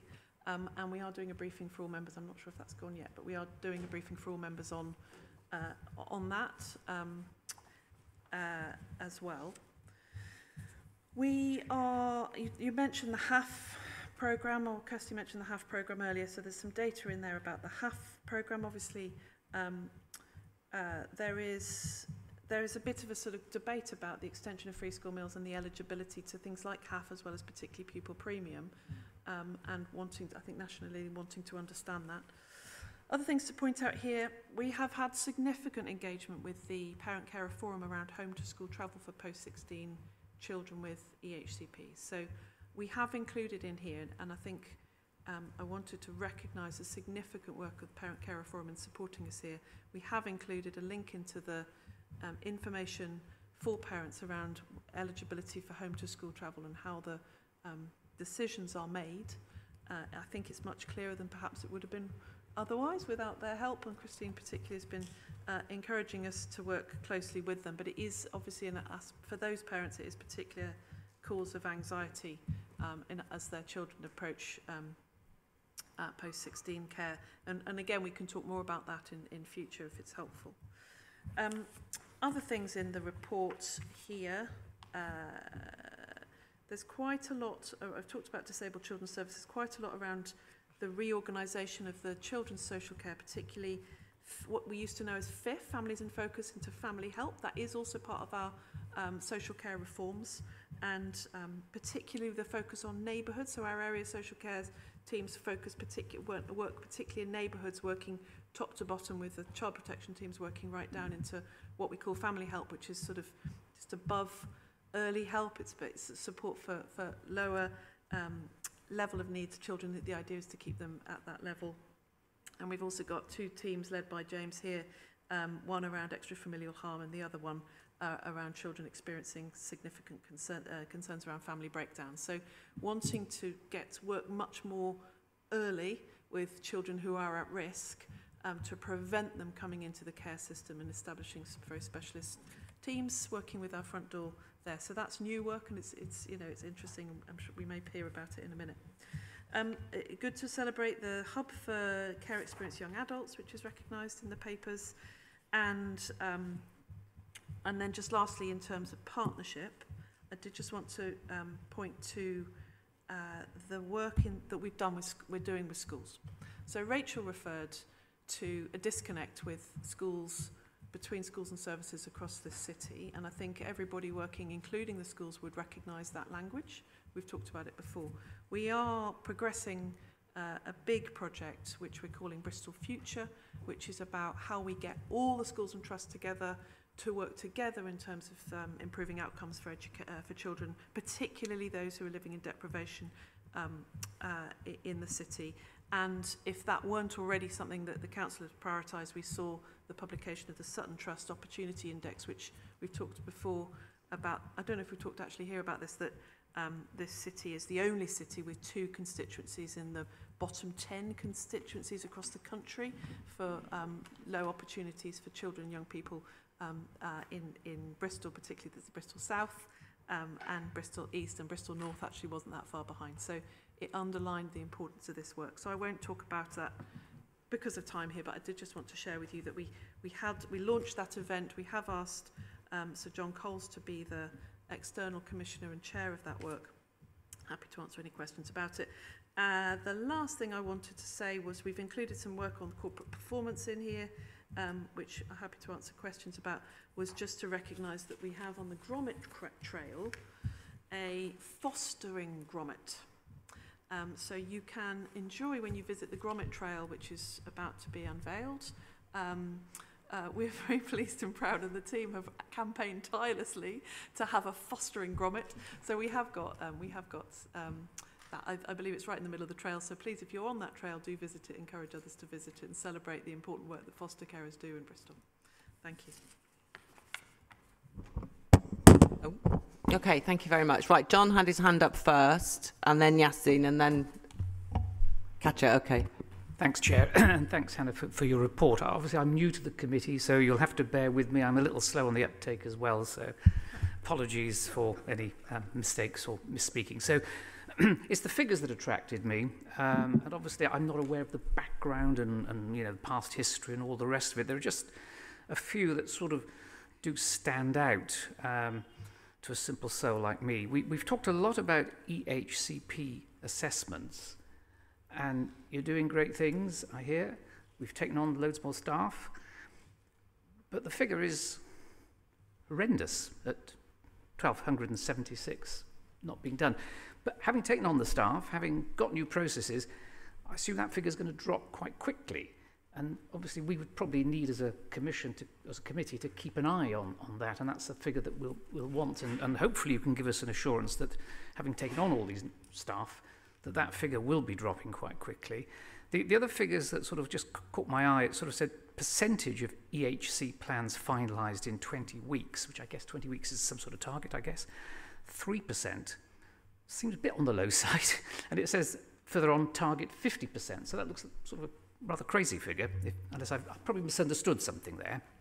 And then number of children awaiting specialist provision, 274. I don't know whether that's good or bad, but it does say that it's 62 more than last year. So I would, as a simple soul, I would think that's not going in the right direction. That's looking pretty hairy. And the last figure that sort of caught my eye, and again, it looks to my untrained eye in this committee, it looks a bit horrendous. Percentage of 16 to 70-year-olds not in education, employment or training, it says 5.9% against an England average of 3.5%.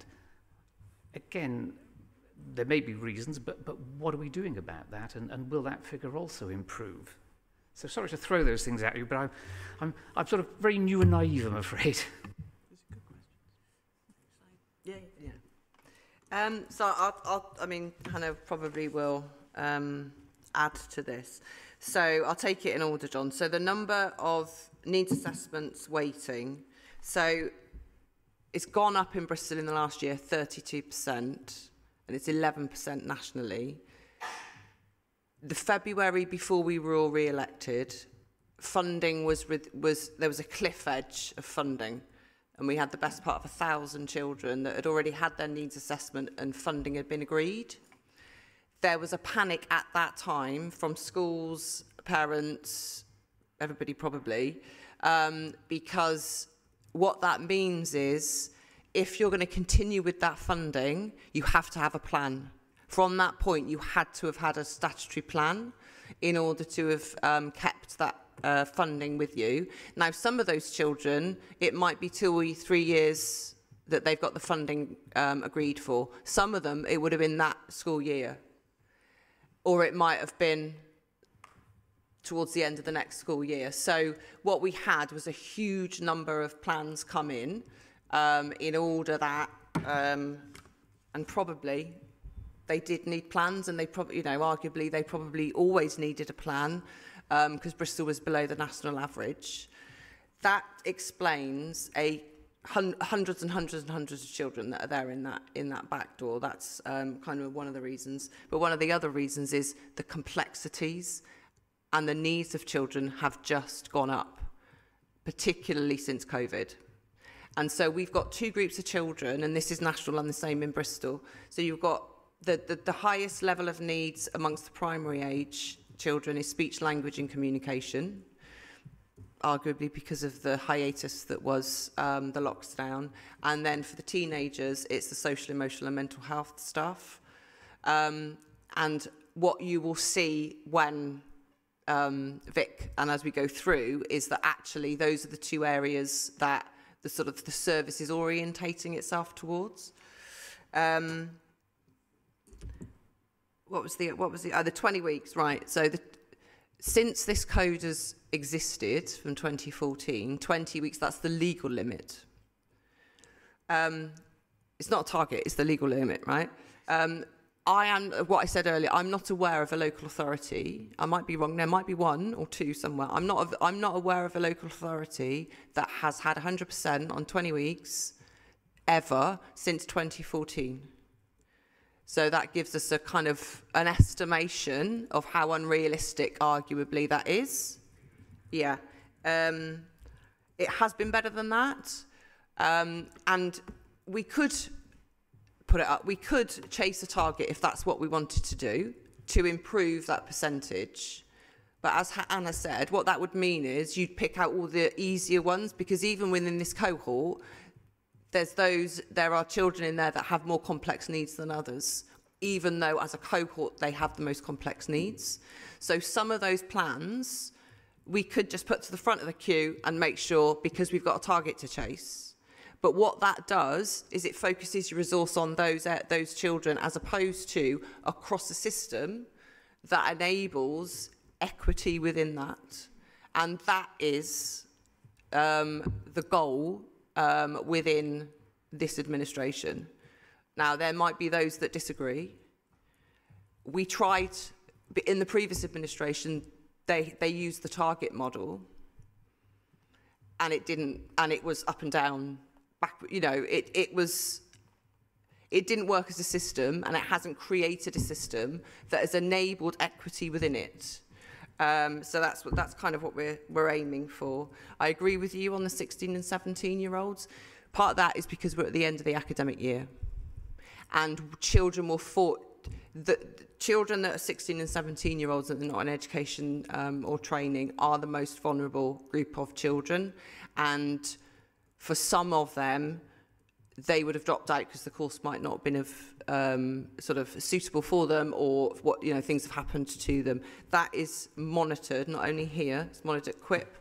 WECA also look at this group of children. We know that it's a really vulnerable and really needy group of children. And the Youth Trailblazer, specifically, when it in South Bristol, will focus on trying to prevent NEET. So what they're doing is going back to year 11 and year 10 and trying to anticipate which of these children might need more support. Because those of us that have kind of worked with children and young people, you generally, when you work with them, you can see the ones that may or may not have, the ones that might have more difficulty engaging with particular courses. What was the other one? Is there another one? Oh, and the specialist places. Yeah. So there was there was a pledge by the previous administration around 350 specialist school places. In the last administration, that was not achieved. We're still trying to get that capital programme sort of accelerated. My concern at the moment is the special free school that is due to open in Southmead, and whether we're actually whether that we're waiting for the DFE to give us the permission so that we can build it locally, because it still may well go over target in terms of timeframes, but the DFE is kept for some reason. They wanted to build Oasis Temple Quarter. That was supposed to open in 2017, and those students are still on a temporary site.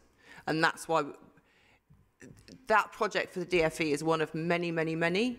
But for us, it's absolutely, yeah, and that's why we want to try. But we need to wait until the DFE give us that permission, and that's not something that we can necessarily do. Are you able to speak to the places? I mean, that's what the... Yeah, I think probably the places thing.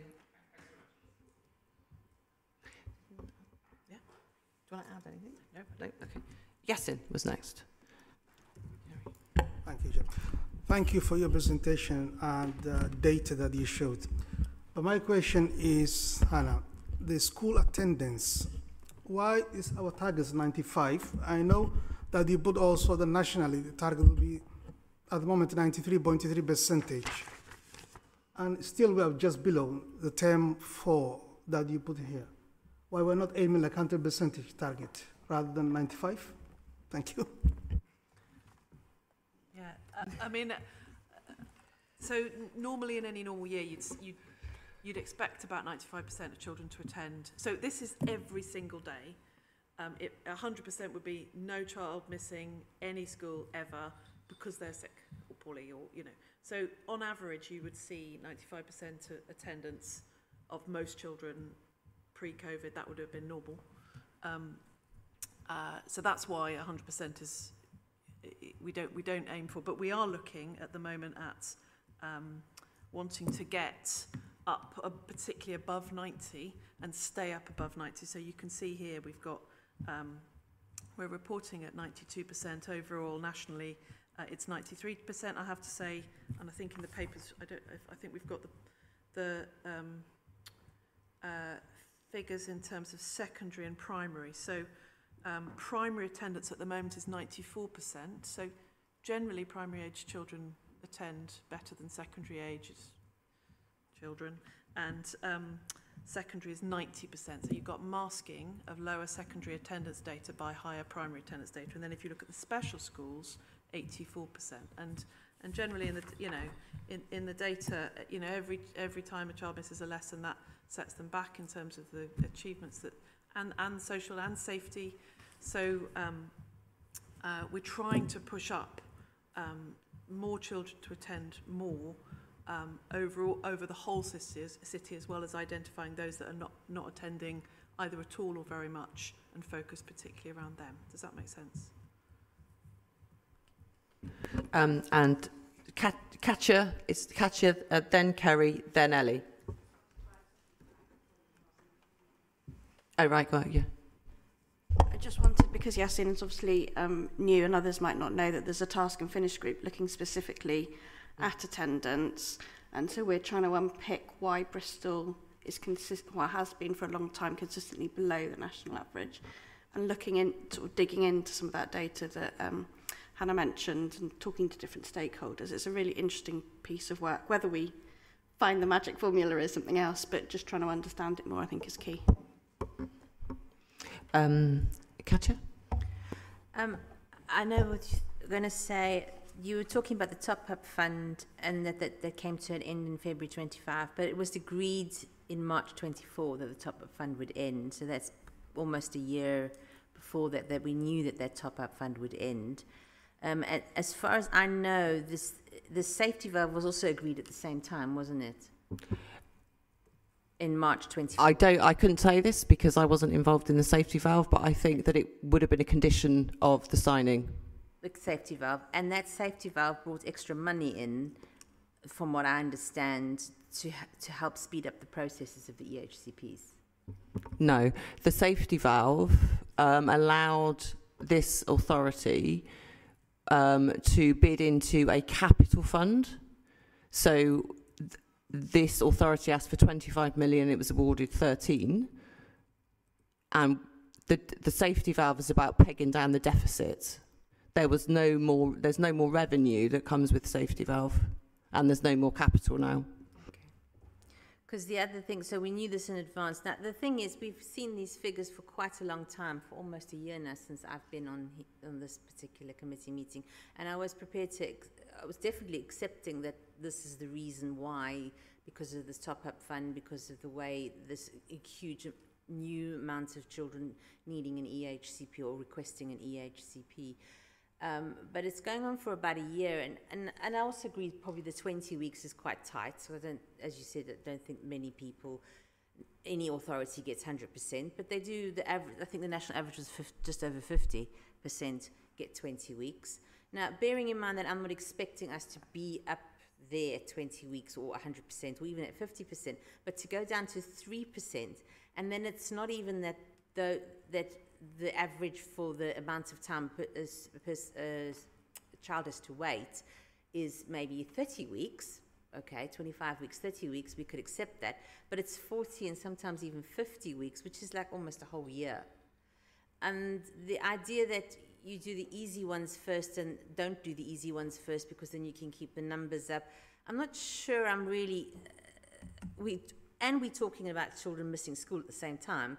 And I've had several cases where, because of the delays of the EHCP, especially when it talks to anxiety or the mental health kinds of issues that children are presenting in secondary school, if they're not having that stuff put in place or the help put in place or the EHCP even acknowledged, they then miss school and then it all goes backwards and then they'll need a more complicated EHCP. So the idea that leaving some of them that would easily have gone through at 20 weeks not to go to 40 weeks, surely there must be a system where the two can run concurrently, because they have been given more money. I know it might not have been through the safety law, but there has been given more money for staffing.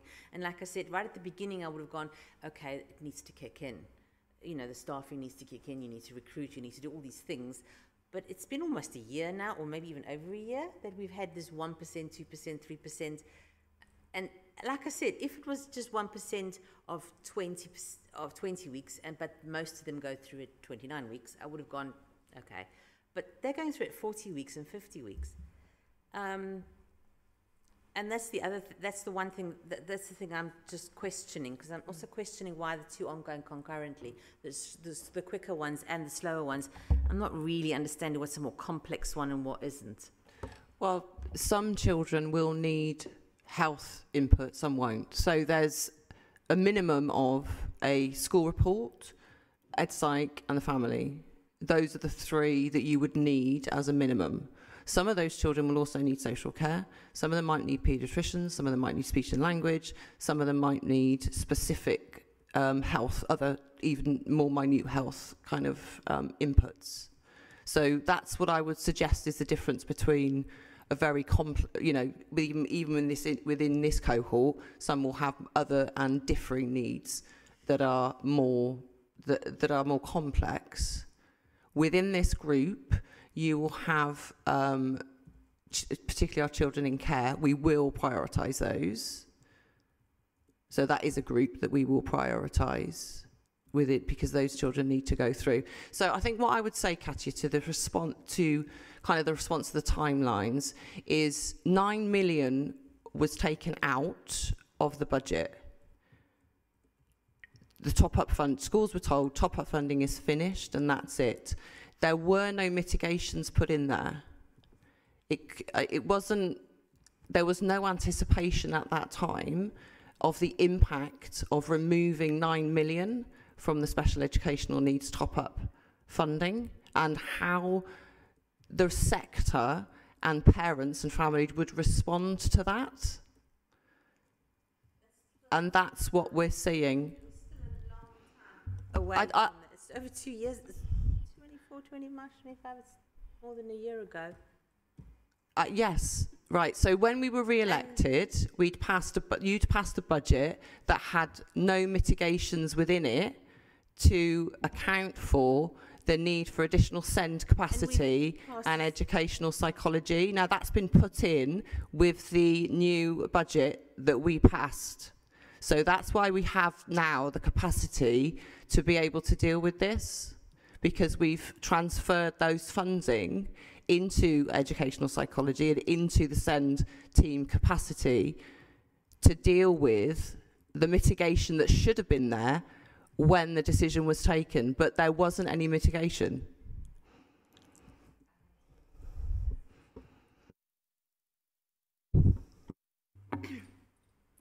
So I think this relates to that conversation, but also to the questions you asked, John. It's on. Because I think you asked some really interesting questions that we're all going to ask.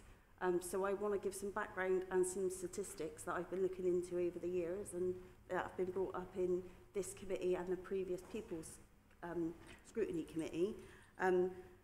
So between 2020 and 2019 and 2021, the council was inspected by Ofsted, and there were a lot of failings. So we had a written statement of action. So those 5 points were lack of accountability of leaders at all levels, including schools, inconsistent identification and assessment of children with SEND, dysfunctional EHCP plan process and poor quality of plans, underachievement and lack of inclusion for children with SEND, fractured relationships with parent carers and weak co-production. And I'm going to read you some statistics from my ward.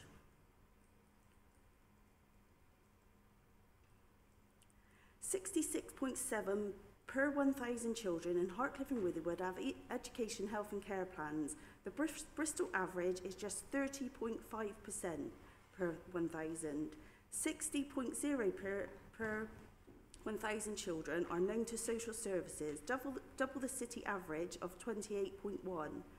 33.8% per 1,000 are classed as children in need. Bristol average is 15.8 per 1,000. 18.7 per 1,000 are in care, again, more than double the city average of 8.3. 32.5 per 1,000 are receiving early help. Across Bristol, it's 12.6. Elective home education sits at 26.9 per 1,000.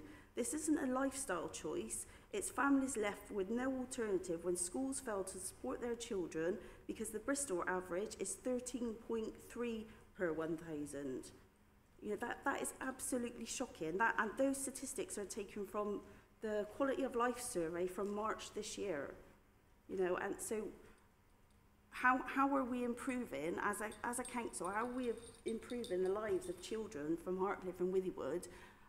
Because some of the families that I'm talking to, and well, we're all probably talking to, and my own personal situation with what's going on at my son's school, perhaps, you know, things have slipped back to 2019 because it certainly feels like that for my situation. In 2021, I sat in this chamber and I talked about a system of do as you're told or else, and all the lies that were told about parent carers, and here I am back saying the same thing just a few years later.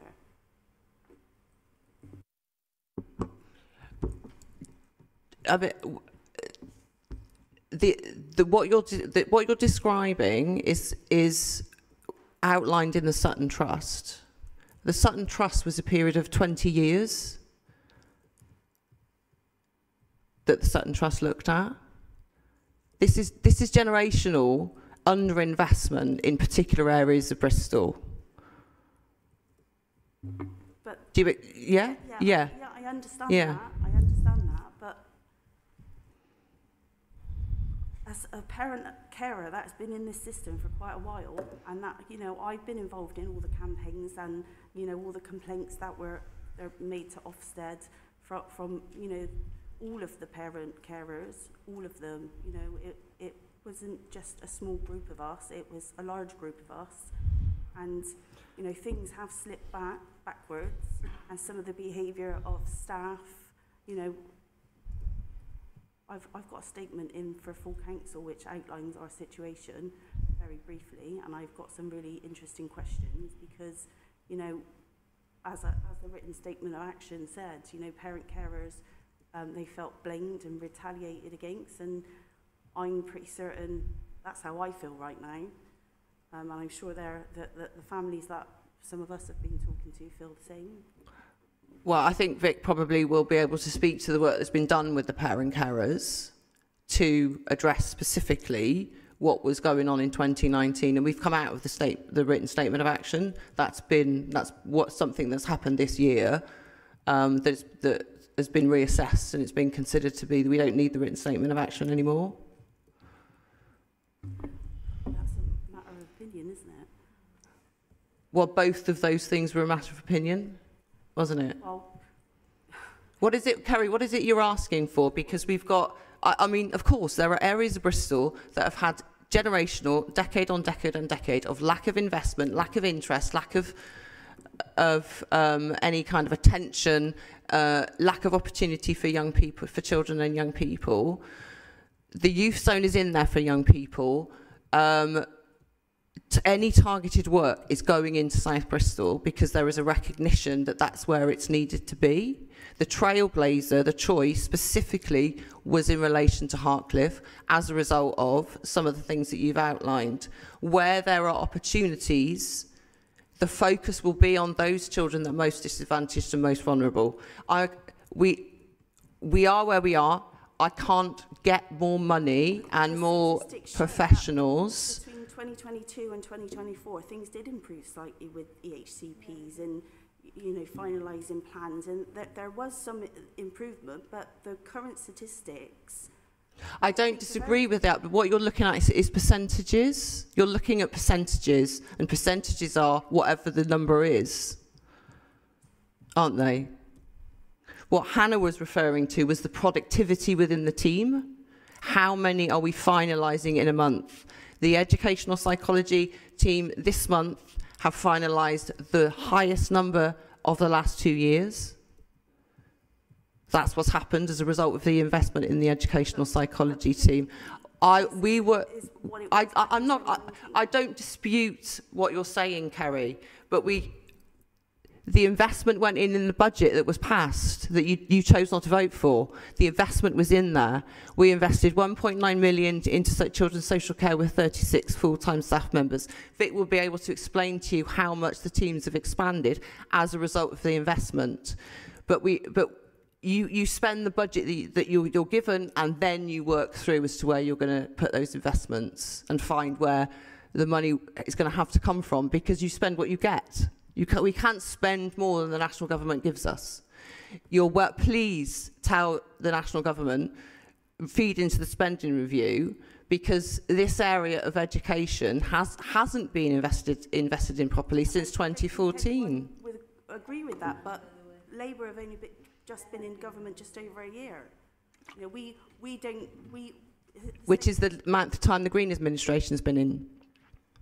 But this is a very much smaller budget than the national budget, isn't it? And, you know, the statistics... But the principle stands, though, Kerry. If you're going to use a principle, it stands no matter what party you are. But that doesn't... The written statement of action, some of those behaviours, you know, lack of accountability at all levels, even schools, you know, my personal situation is kind of glaringly 2019 all over again. You know, and there are other families that we're all probably talking to that, you know, aren't getting the support. That aren't... I'm not disputing that, Kerry, and the accountability system within the academy system is not the same as the one within the local authority system. If schools aren't fulfilling their duties, it's the parent that has the right, and it's only the parent that can challenge it. Well, what about with EHCPs? Because that if they're not being delivered, you know, that all plays into the written statement of action. That if they're not being that has been shown to be removed. We're no longer under the written statement of action.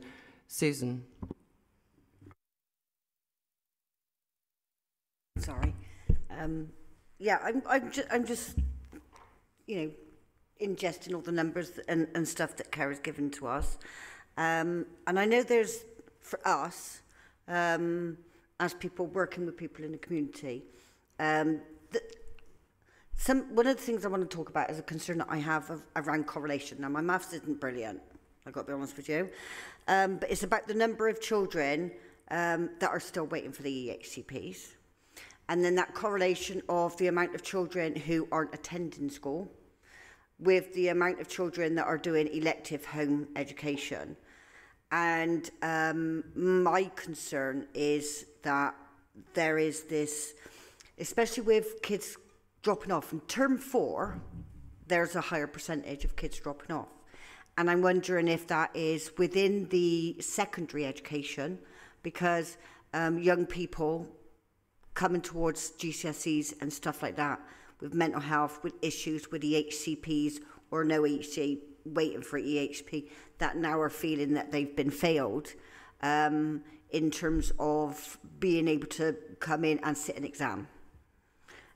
So I wonder if like that term 4 thing has an impact on children coming in, and how many kids are coming in and sitting a GCSE or not sitting a GCSE because they go, oh, I can't do it. And because they have those additional needs that aren't necessarily being supported within education, that correlation is pushing those numbers up as well. So more kids are being taken out of school because parents are like, I just can't deal with this, you know, especially around things like mental health and that sort of issue. So it's just a question whether or not. So this figure is all statutory age groups. It's a headline figure. So there are differences with secondary and primary in terms of attendance, but there's also huge differences amongst secondaries as to what those attendance might be. So that is about targeting support for those schools. I mean, it might be that looking at Key Stage 4 attendance, although I think we agreed to look at Key Stage 3 in the task and finish group, but attendance has gone up. And whilst it's 1%, but those might have gone up, but that's because exclusion rates have dropped, and also, but elective home education's gone up. So they added it. This is what I'm saying. Is like they're different categories. You don't count elected home educated children within school attendance. But this is what I'm saying is so that because they're not being in school and missing school, because they've gone, oh, I can't keep trying to get my kids into school, I'm just going to homeschool them. So actually, the attendance in school goes up because the numbers of children not going to school have gone up. Because they're not in the school system. Do you see what I mean about that correlation? It's can't. Yeah, I can't. But the same. You could argue the same about the number of children missing education, because at the beginning of this academic year it was 700 and now it's 400. But what we've also done is dig down and understand those numbers better. So 300 children that weren't on a school roll at the beginning of this academic year are now on the school roll somewhere. So that would also increase the school attendance or impact on the school attendance, because who knows, they might not be good school attenders. I'm sure it's, you know, it's quite mixed. Yeah. But going back to what Kerry was saying about the awareness that we have through casework about concerns around people applying for EHCPs and the amount of time that it takes, and where some things are being pushed quite quickly through and other things are being not so put through, and I don't understand what that difference is, and it might just be because I'm having a bit of a moment, but it's the average time, and is it more complicated ones being pushed through or the less complicated ones? No, what we're saying is that we could chase a target to get the target of 20-week finalisation. It would be possible within the capacity we got to look at, within this cohort, which of these assessments could we get through really quick so that we could reach a target. Yeah. But when you're doing that, you're not focusing on all of the children, and therefore there isn't it's not equitable within the assessment process. There's no equity within that, because there's certain assessments that you pick out because it's something that you'll be able to do within 20 weeks. But does that mean that the kids with more complicated needs are not being pushed through? No, no one's being pushed through. There's what we're looking to do is have an equitable system. Yeah. If you look to right, 20 weeks, we're under loads of pressure. Everyone's having a go at us. Everyone's having a go at me. Yeah. The media want to speak to me about why these figures are so low. Now, I could go to officers and say, right, we've got to get this figure up because I'm under a load of pressure. But there's no equity in that. No. I'm still not convinced you understand. Within the cohort of children that are currently asking for their needs to be assessed, some of those children, their needs won't be as complex as others, even within that cohort. Yeah. There will be some that are more complex than others.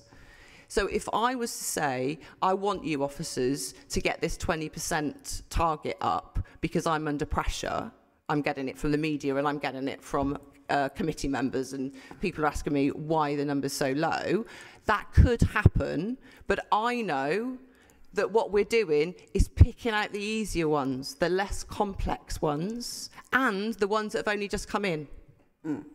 Because there will be some there that are already over 20 weeks. So what happens to them? We just leave them? Because that would be the instruction that I would be giving to officers. And I am not going to do that because the system needs to be equitable, as equitable as we can get it for all children. As opposed to chasing targets. If I can try, like, there was a time when we had to get children to get 5 GCSEs, including English and maths. Yeah. There was a time before then, Susan, where they didn't need English and maths. Yeah. Do you remember that? Yeah. Yeah. Do you also remember the sorts of courses that children were being put through in order to get 5 A to C equivalents? Because I do. I don't know, that's a bit before my time. Well, it's not before my time, but I remember when 5 A to C's, there were targets to get 5 A to C's without any condition as to what those subjects were.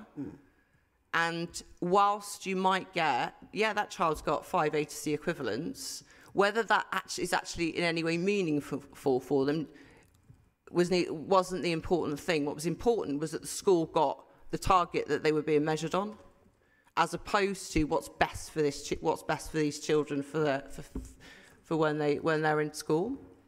Now we can disagree. You may, as the Labour group, think that actually what we need to be doing is chasing 20 weeks and taking the ones that have just come through the door, particularly the ones that are easier, so that we can meet a target. And that's a position, and that's a different position.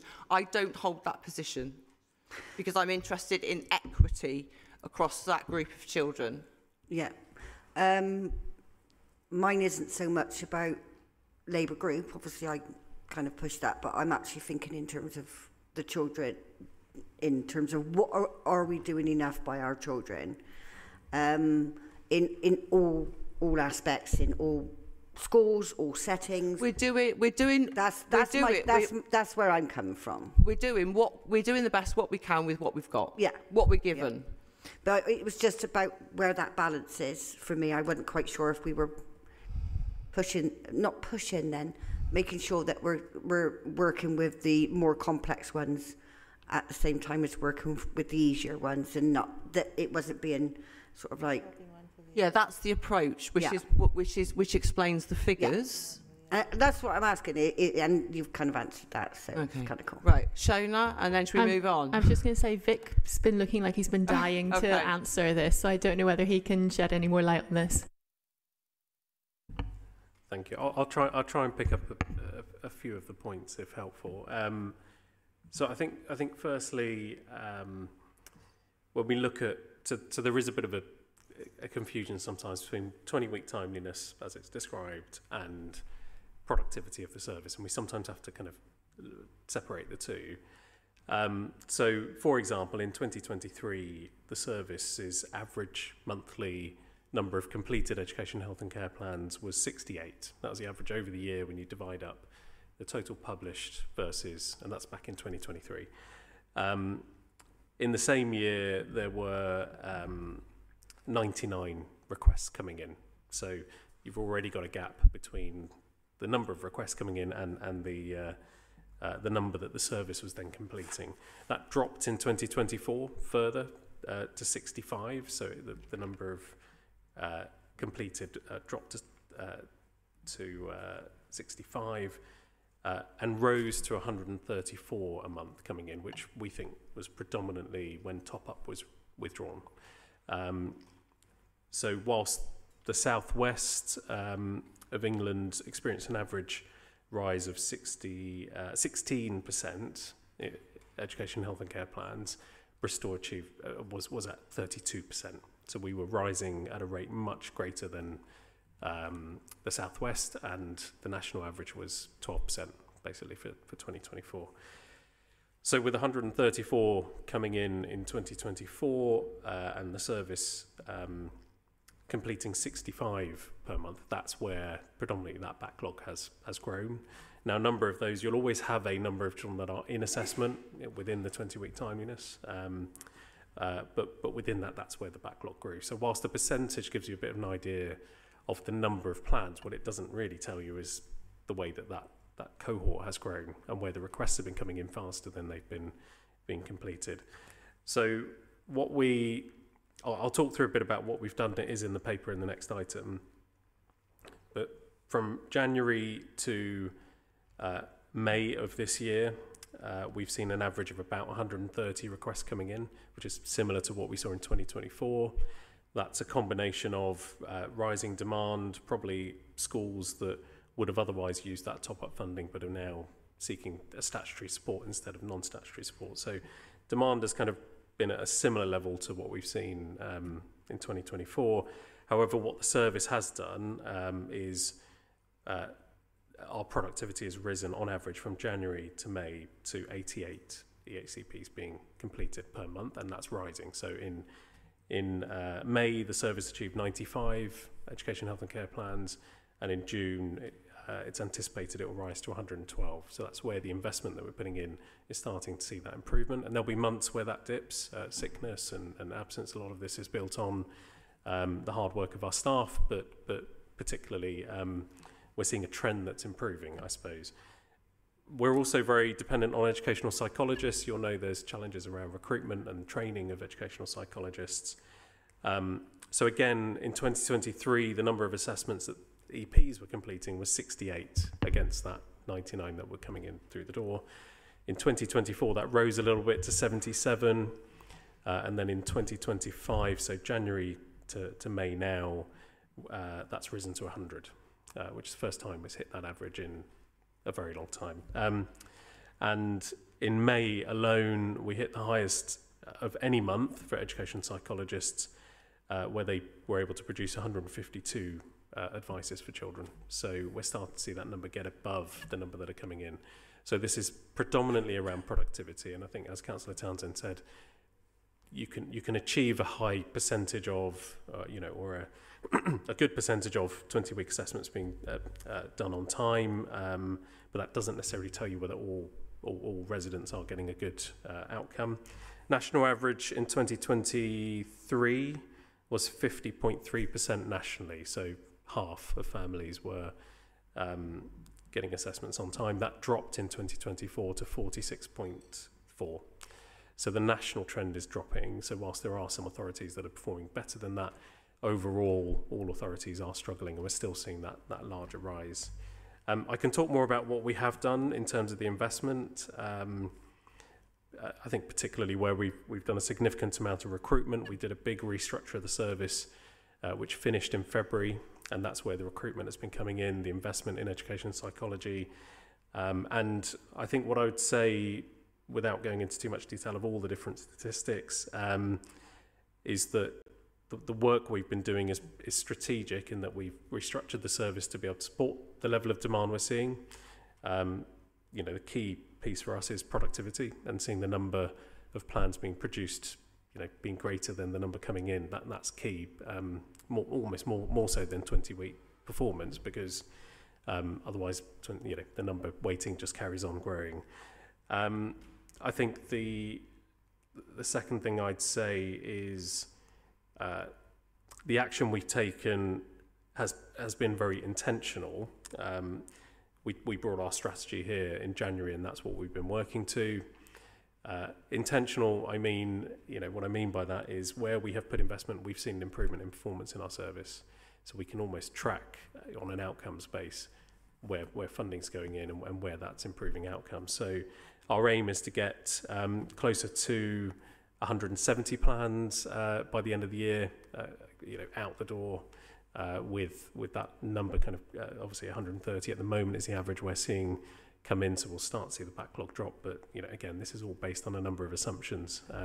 So we're tracking that internally through our own oversight. We have an independent chair of our internal board in terms of improvement, but it's a significant task, obviously, with such a large number to work through. That's where our service is scaling up to meet that demand. Okay, I think we should move on because it's 7:10 and officers have been sat here for a long time waiting to present their papers. So, Vic, I'm just going to hand straight over to you and say, because you're next on the agenda. So we're on to number 10 is the send an alternative provision. Thank you. So this is a update on all of the work being done in relation to both what we call the Send an Alternative Provision Transformation Programme, which links to our SEND strategy, but also our response to the safety valve conditions and our progress against that. So this will be the first time the committee has had a full overview of all of the work we're doing on SEND, and I've touched on some of that work in the response I just gave as well. So I think key highlights, obviously our Send and Inclusion strategy was formally launched. It was co-produced with over 3,000 stakeholders from across the city and was approved by this committee in January. We've done a significant amount of work from the autumn of last year to change our governance structures. We've established an executive board which has an independent chair who is a former Director of Children's Services and a non-executive Director of the Department for Education who's been supporting us in that work.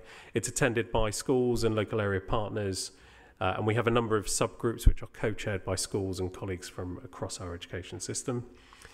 The written statement of action was lifted in November 2024, in particular due to the improved partnership working between the City Council, Health and our Bristol Parent Care Forum. We've described some of the investment, so £1 million has been invested in the new inclusion and outreach service. Recruitment has completed and that team will launch in September of this year. We put in an additional £500,000 of funding to support the educational psychology service. Again, that's where we're seeing that improvement in their productivity.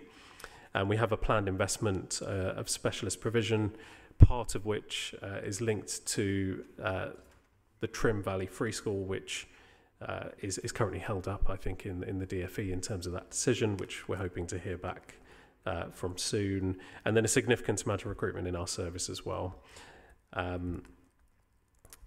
think in terms of the development plan, so our SEND strategy has a development plan that is owned by the partnership, which we track monthly and report to our executive quarterly.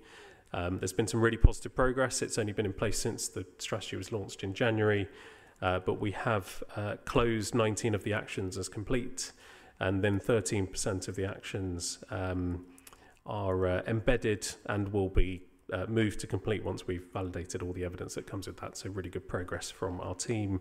A number of actions are either underway still. It's a 4-year strategy, and there are some that are delayed, but we're taking action around those as well. I think for time, perhaps if I stop there's lots of detail in the report in terms of progress that's been made in a number of areas. Colleagues will know that Elmfield School expansion was approved at, I think, the last committee meeting. And there are a number of schemes that we are developing in terms of our capital programme, but there are challenges around some of those in terms of the overall programme, but I can speak to those if there are questions. Thank you. So some of the detail in the report it's been to this committee before, so it's kind of, we've seen it, but has anyone got any questions or comments that they wish to put to Vic around this? The one thing which might counter a lot of the unhappiness around the SEN process is a lot of people have been talking to me about it as well, and I've also had the same problems before, is the lack of communication between the EHCP teams and the parents. I've had counsellors say things like to me, there's been a radio silence on inquiries. This is, I'm quoting other people, lack of communication. And the other one said it was you write an email into the ether and it just disappears and there's no answers. Even from my casework that I've done on my casework, I've put on the MP inquiry system that we usually do that's recorded. Some of the ones that have never been answered me on that system are actually they're all EHCPs, the others answered me.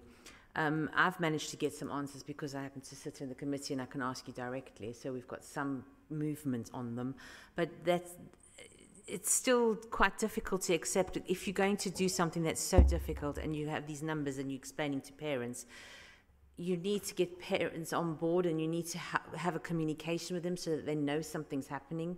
So this does seem to be one of the things that I think brings back a lot of previous issues that are going on. Plus, I did have to speak to one person that had terrible problems. I'm not sure if it was the school or the council, but from what she was telling me, because she wasn't in my ward, and I passed her on to the person whose ward she was onto. And it seemed to me there was a lot of what they call profiling going on. So the woman was dressed in a very working class British, Bristol way. She had an accent. She knew what she was talking about. She knew all the words. She knew everything. So that's not the issue. But she was being treated like she knew nothing, and that it was her parental skills that were lacking. And I saw this back in the day when I was still working a lot with parents, and I thought that had disappeared, but sadly she obviously still had it. Now, I can't say that it was a school or whether it wasn't 100% clear whether it's school or the council, but the lack of communication, and it feels like we should be doing something to at least inform the parents where they are in the queue so that they know, oh, this is happening, that is happening, this is where this block is, this is what we're waiting for. Because if you don't tell the parents, they just feel like they're being completely let down, and they are phoning us and talking to us, and they are so frustrated because they've got to deal with a young person, they've got to deal with a school, and schools aren't always the easiest to deal with. And they really are frustrated and they're really getting upset about it. So that's one of the things we should be looking at to increase the way we deal with communication. So I think, firstly, just to say, obviously, if there is anything that you feel that our staff are not doing in a way, not behaving in a way that's appropriate, please bring that to me and to us. Certainly in terms of the tone and manner with which they're working with parents, because obviously we would want to make sure that we look into that. And I also just wanted to say that we all know that we need to improve. We really significantly do. And so none of this, the debate is about, are we doing enough? Can we do more? Have we got the resource in the right place? Are we doing everything we can? But I've said before here, this is a situation that is very difficult for parents and children, and we know that, and we are wanting to do everything we can, and I'm responsible for making sure that we do everything we can and recognise the challenge that is coming. We have talked about communications, and I, Katja, you said earlier this week, you raised this with us, and I think it's a helpful reminder to double down on every bit of communications that we can. I don't know if, Vic, you want to talk about what we're looking at in terms of the communications that it'll be frustrating for parents because they will see us saying these are the things we're doing, but we are doing everything we can. Do you want to set out what we're looking at? Yeah, I think so. We are looking at the communications in terms of both how we're sharing more in terms of progress against strategy, because there have been a number of areas of progress that are noted in the report. So we are working with our comms team in that respect. I think in particular, part of the investment in the service in terms of the restructure is to bring down caseload so that staff can spend more time communicating, and that's the recruitment that's happening where the 18 staff coming in will help caseloads come down. That will help communications as well. So there's a number of things happening. I think, you know, again, this is part of the bigger improvement journey that the service is on. That, you know, that's both in part, whilst the written statement of action, we've been, you know, very clear about that, was approved in November of last year. That doesn't mean that's the end of the process. The launch of the strategy was our signal around what happens next. I think in terms of the EHCP timeliness, I should have said, and it is in the paper, I think we will be publishing a local area partnership plan. So we're working with Bristol Parent Care Forum and Health to publish a plan around that timeliness, so that improvement in productivity. So we're working on that at the moment. We're aiming to publish that next month. Yep, Susan. Just to sort of follow up on things like communication, one of the things that I've found doing community work and working in the local community is when a community, Bristol is a really diverse city. We've got loads of pockets of communities. We've got diverse groups of different cultures and all this sort of stuff. When any group is profiled or feel that they're being profiled, they kind of carry that, and it's very difficult sometimes to kind of reach groups that have been profiled. And there are certain areas in Bristol, some cultures within the communities that have been profiled for so long, or feel like they've been profiled for so long, that the minute they come up against any kind of a boundary, it's because I'm this, or it's because I'm that. And I think what we need to do is try and talk to people on their level, in terms of, you know, it's all very well sort of saying, like, you know, oh yeah, Bristol City Council or the Labour Gov, you know, all these people doing things, or, you know, great things. But when it comes time to actually talking to individual people that come from that culture of profiling, or the field that they have been, to actually get down on to the sort of like that kind of level, without actually making them feel that you've come down to their level, more that you're treating them as equals rather than coming down to that level. Do you kind of get what I'm saying in terms of the way we're dealing with people, ordinary people? Yeah. So is anybody else wishing to ask? Okay, thank you, Vic. So that takes us on to agenda item number 11, which is the harm outside the home strategy. You may have heard contextual safeguarding being mentioned, but this is now harm outside the home is kind of the new, more standardised term that's being used. Fiona, is this one yours? It's James. Okay, beg your pardon. So James, do you want to introduce your paper? Thank you. Thank you. Yes, so we're seeking committee approval for the Bristol 3-year harm outside the home strategy, supporting a coordinated and inclusive approach to safeguarding children from exploitation and other forms of harm outside of the home, including serious youth violence. The strategy is jointly owned by the Bristol Keeping Safe Partnership and other key stakeholders, including the police, health, education and voluntary sector organisations, reflecting a shared responsibility to creating safer environments for children. And the document sets out our practice principles for working as a partnership across the city and drawing on national best practice.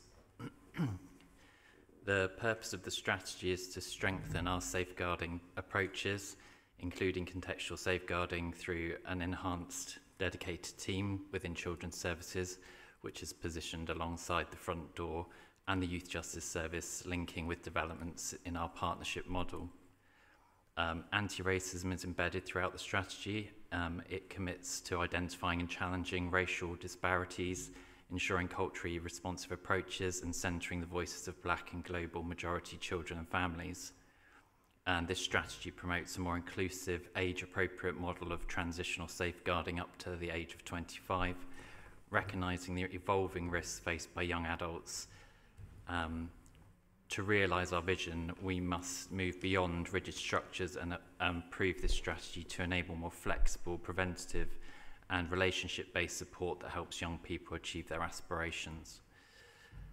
The strategy recognises that traditional child protection systems focus on intrafamilial harm and harm within the home, and that increasingly children face complex risks in public spaces, social groups and digital spaces. And the strategy also reflects the need for a whole system response to interconnected risks, and has a focus on community and positive youth engagement activities. The strategic approach embeds a holistic, trauma-informed, joined-up partnership response, including the development of multi-agency child exploitation processes, building on and enhancing previous work in this area. And it recognises the need to strengthen early intervention, information sharing and community resilience. The strategy is aligned with other corporate strategies, including a city of hope and aspiration for every child, reducing inequality and promoting inclusive preventative services, empowering communities and promoting safer places, and delivering value through strengthening partnerships. The strategy has been developed in consultation with the broader partnership, including representation from community organisations, and plans are in place for partnership engagement in the development and implementation of the action plan that will sit underneath the strategy. And the governance of this work will be through the multi-agency child exploitation strategic group, through the Preventing Serious Violence Partnership Board and the Keeping Bristol Safe Partnership Board. So that's the summary of that strategy, and we would seek approval from the committee to support that ongoing partnership work. Okay, so this is a paper that we will, I'll have to go through a formal process with, but Shona and Katja, and then Andrew. Yeah, thank you. I mean, this is, the approach is very welcome, because traditionally child protection approaches have been very focused on what are the parents doing wrong, what is the family doing wrong, and not recognising those outside forces.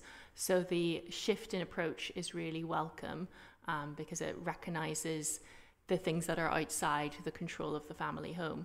I think my question is, what does this mean on the ground? Because it looks really good, but my concern is, I'm sure someone has spent a lot of time writing this, my concern is that it gets approved and nobody ever looks at it again, and it's a lot of nice words. So I'm a bit confused as to what difference this will actually make on the ground. I know that there's a board, you know, there's various boards that will look at it and the maces, but what will it mean to children and families on the ground? So on a practical level, some development under that strategy is already kind of starting to take place. So for an example is the multi-agency child exploitation structures, the MACE structures. So on the ground, what that will mean is much closer partnership working between children's services and the police. That will include things like a daily intelligence briefing meeting, a weekly intelligence briefing meeting, recognising some of the cross-border issues with colleagues and partners in South Gloucestershire and being part of those briefings, and give much greater structure around the oversight of the delivery of services to children who are either experiencing harm through exploitation or at risk of serious youth violence, or at risk of that. And within the partnership, there will also be a development of a prevention partnership to really focus on the space before children are reaching kind of the need for safeguarding, to think about how we can intervene earlier in the lives of those children, working closely with community organisations, youth work services and education partners, health, to really pull that together. And the action plan that we're developing alongside this strategy is being developed through workshops with those partners, very much with the intent to make sure people hold, you know, that partnership responsibility and accountability, and develop tangible things that really make a difference. So the idea is that there will be daily or weekly briefings between, say, children's social workers and police to discuss the children that are maybe coming to their attention the most, or groups of children that they're the most worried about, to have better information sharing. That's right. So that it can be better targeted. Okay, thank you. Katja? I was going to tell you something, but I think Rachel Robertson earlier on in the meeting explained it really beautifully well. And I'm glad that you remembered the youth workers, but I would like to see it on paper. I know it's a small thing and it's just a piece of paper, but if youth work and play work is put into these things and taken really seriously as part of a child's development and child's growing up, then we can see it. I mean, I can, as I said, I've been a play worker, I've worked in youth work, and I've been a school teacher. And I know as a school teacher, I have less influence on children when they're going through a difficult time because I'm dealing with 120 children a week. Whereas as a play worker or a youth worker, I've got far more one-to-one talking to them. Also, I found that young people that are on their, I would say on their way, I can't say that, are at risk of harming themselves or at risk of this kind of serious youth violence or being targeted by the other groups, they often don't like to talk to teachers because we're someone in authority. They prefer to talk to, they're much more likely to talk to a youth worker. And like I said, the only reason I keep pushing this is because I want to see this in the papers so that people say, yes, youth work is part of this and we need it. Because at the moment it's just, it's one of those nice things to have. Yeah, and it very much is part of that work, and in our partnership workshops we've got youth organisations who deliver youth work. So yeah, I appreciate that. I'm sure it is. I just would like to see it so that when people that don't know about the work go, yes, youth workers, yes, we got them. Okay, Andrew? Thank you, Christine.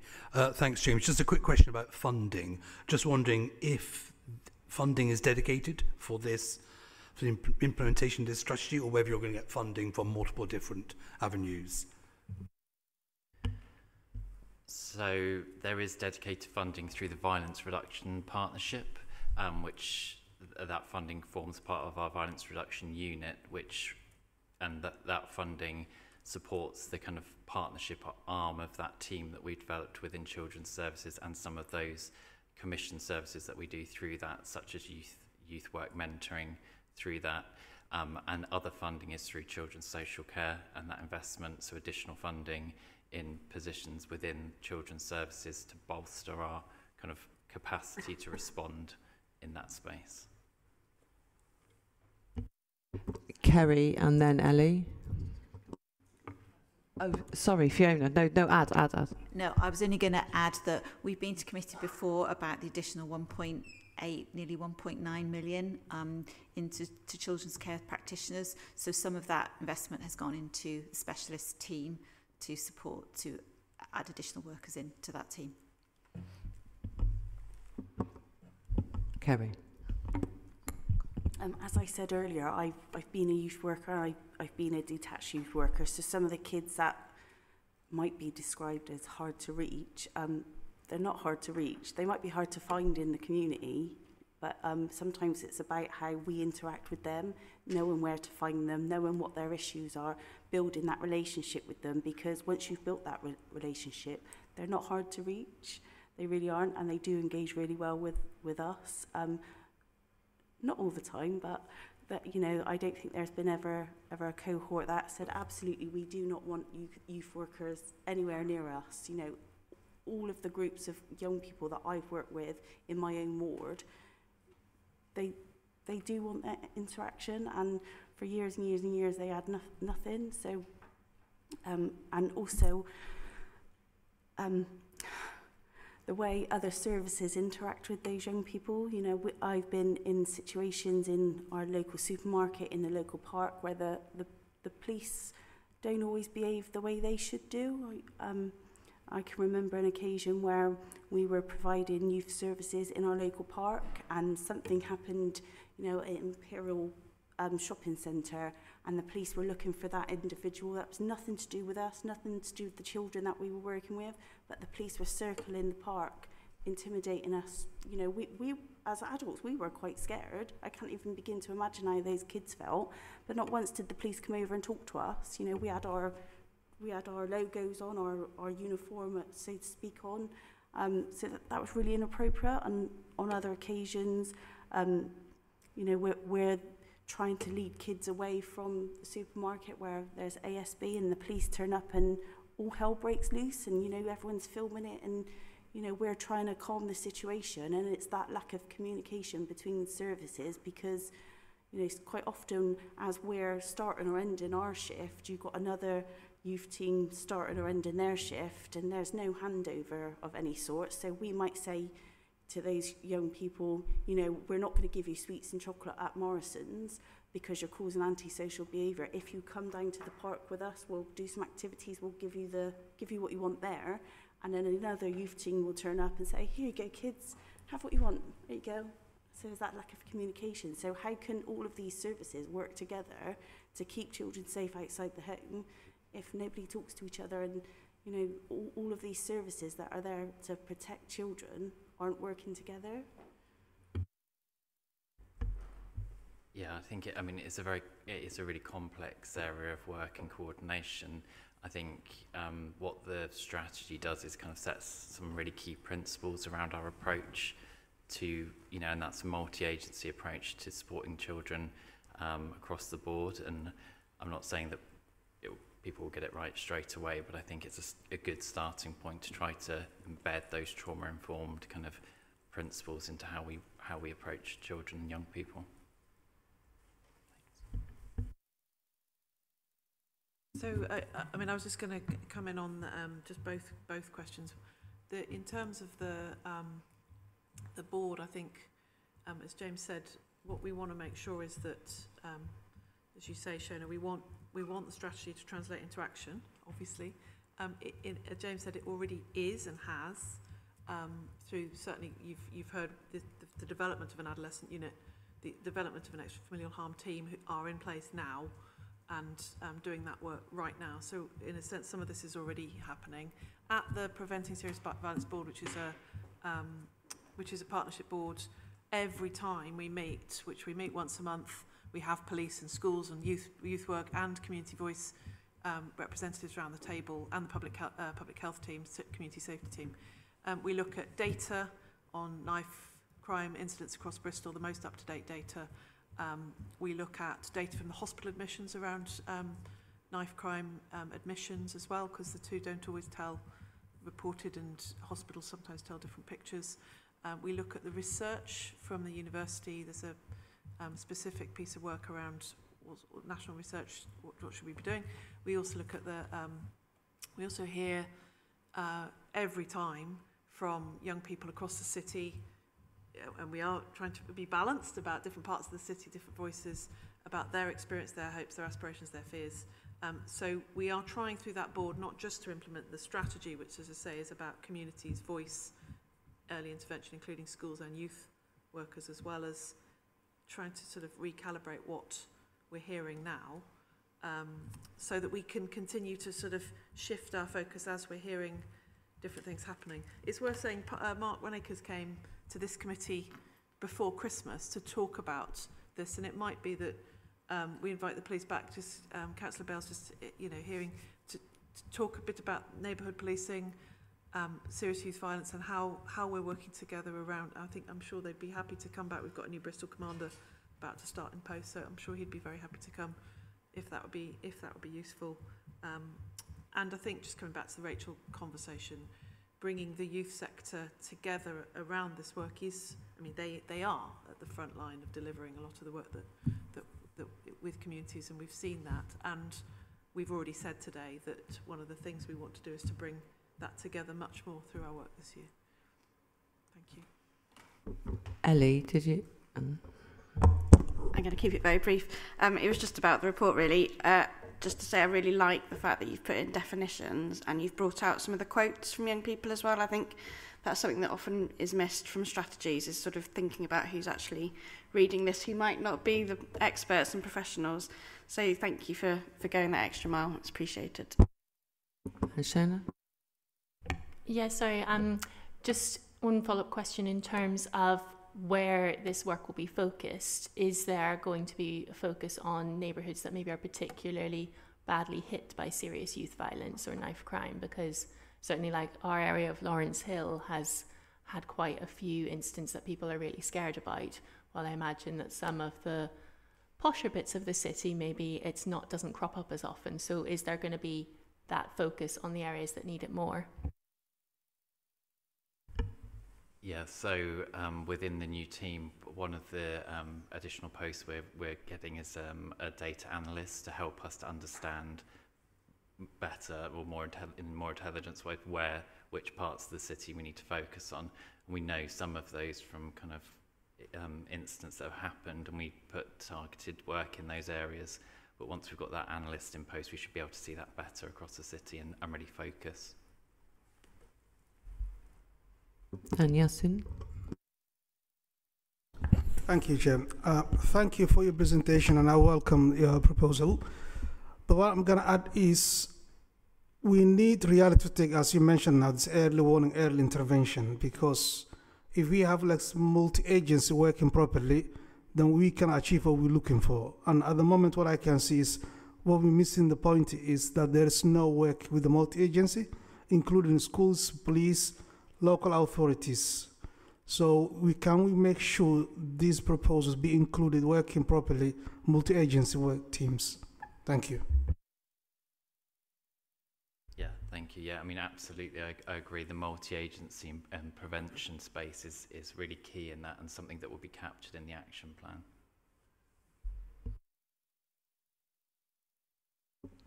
Okay, I can't see anybody else that wishes to comment on this. Okay, so what I am going to speak to this. So there's a number of teams that are now in place as a result of the investment in the children's social care area. This is also part of the kind of early intervention work and trying to work with children before they get to the point where they need statutory intervention. So I need to. This is a formal report. Because it will have a significant impact on 2 or more wards, and for that, so the committee needs to note. Can you move? You approve the strategy? Right. Okay. So we need to approve the strategy, which means I need a seconder in order that's happy to do that. Okay. Thank you. And thank you. And therefore, those that are for approving the strategy, can you please raise your hands? Okay, that's unanimous. Yeah. Okay, thank you. And that takes us on to agenda item number 12.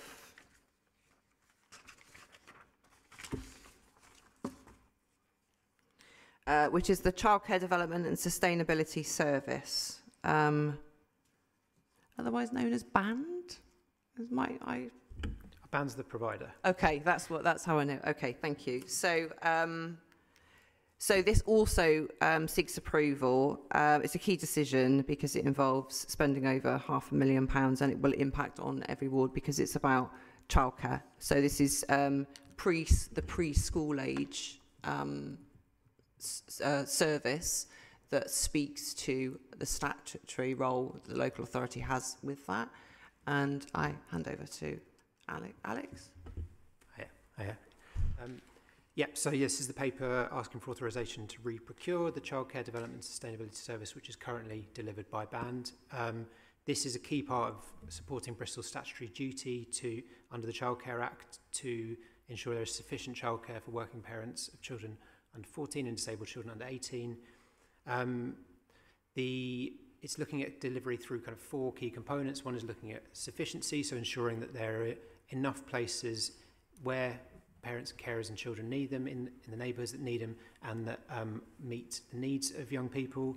It's looking at the inclusiveness of childcare, so supporting settings to make sure that settings are accessible to children, particularly those with special educational needs and disabilities, and making sure that childcare settings are aware of the populations that they serve, and making sure that the children that access it are representative of those communities.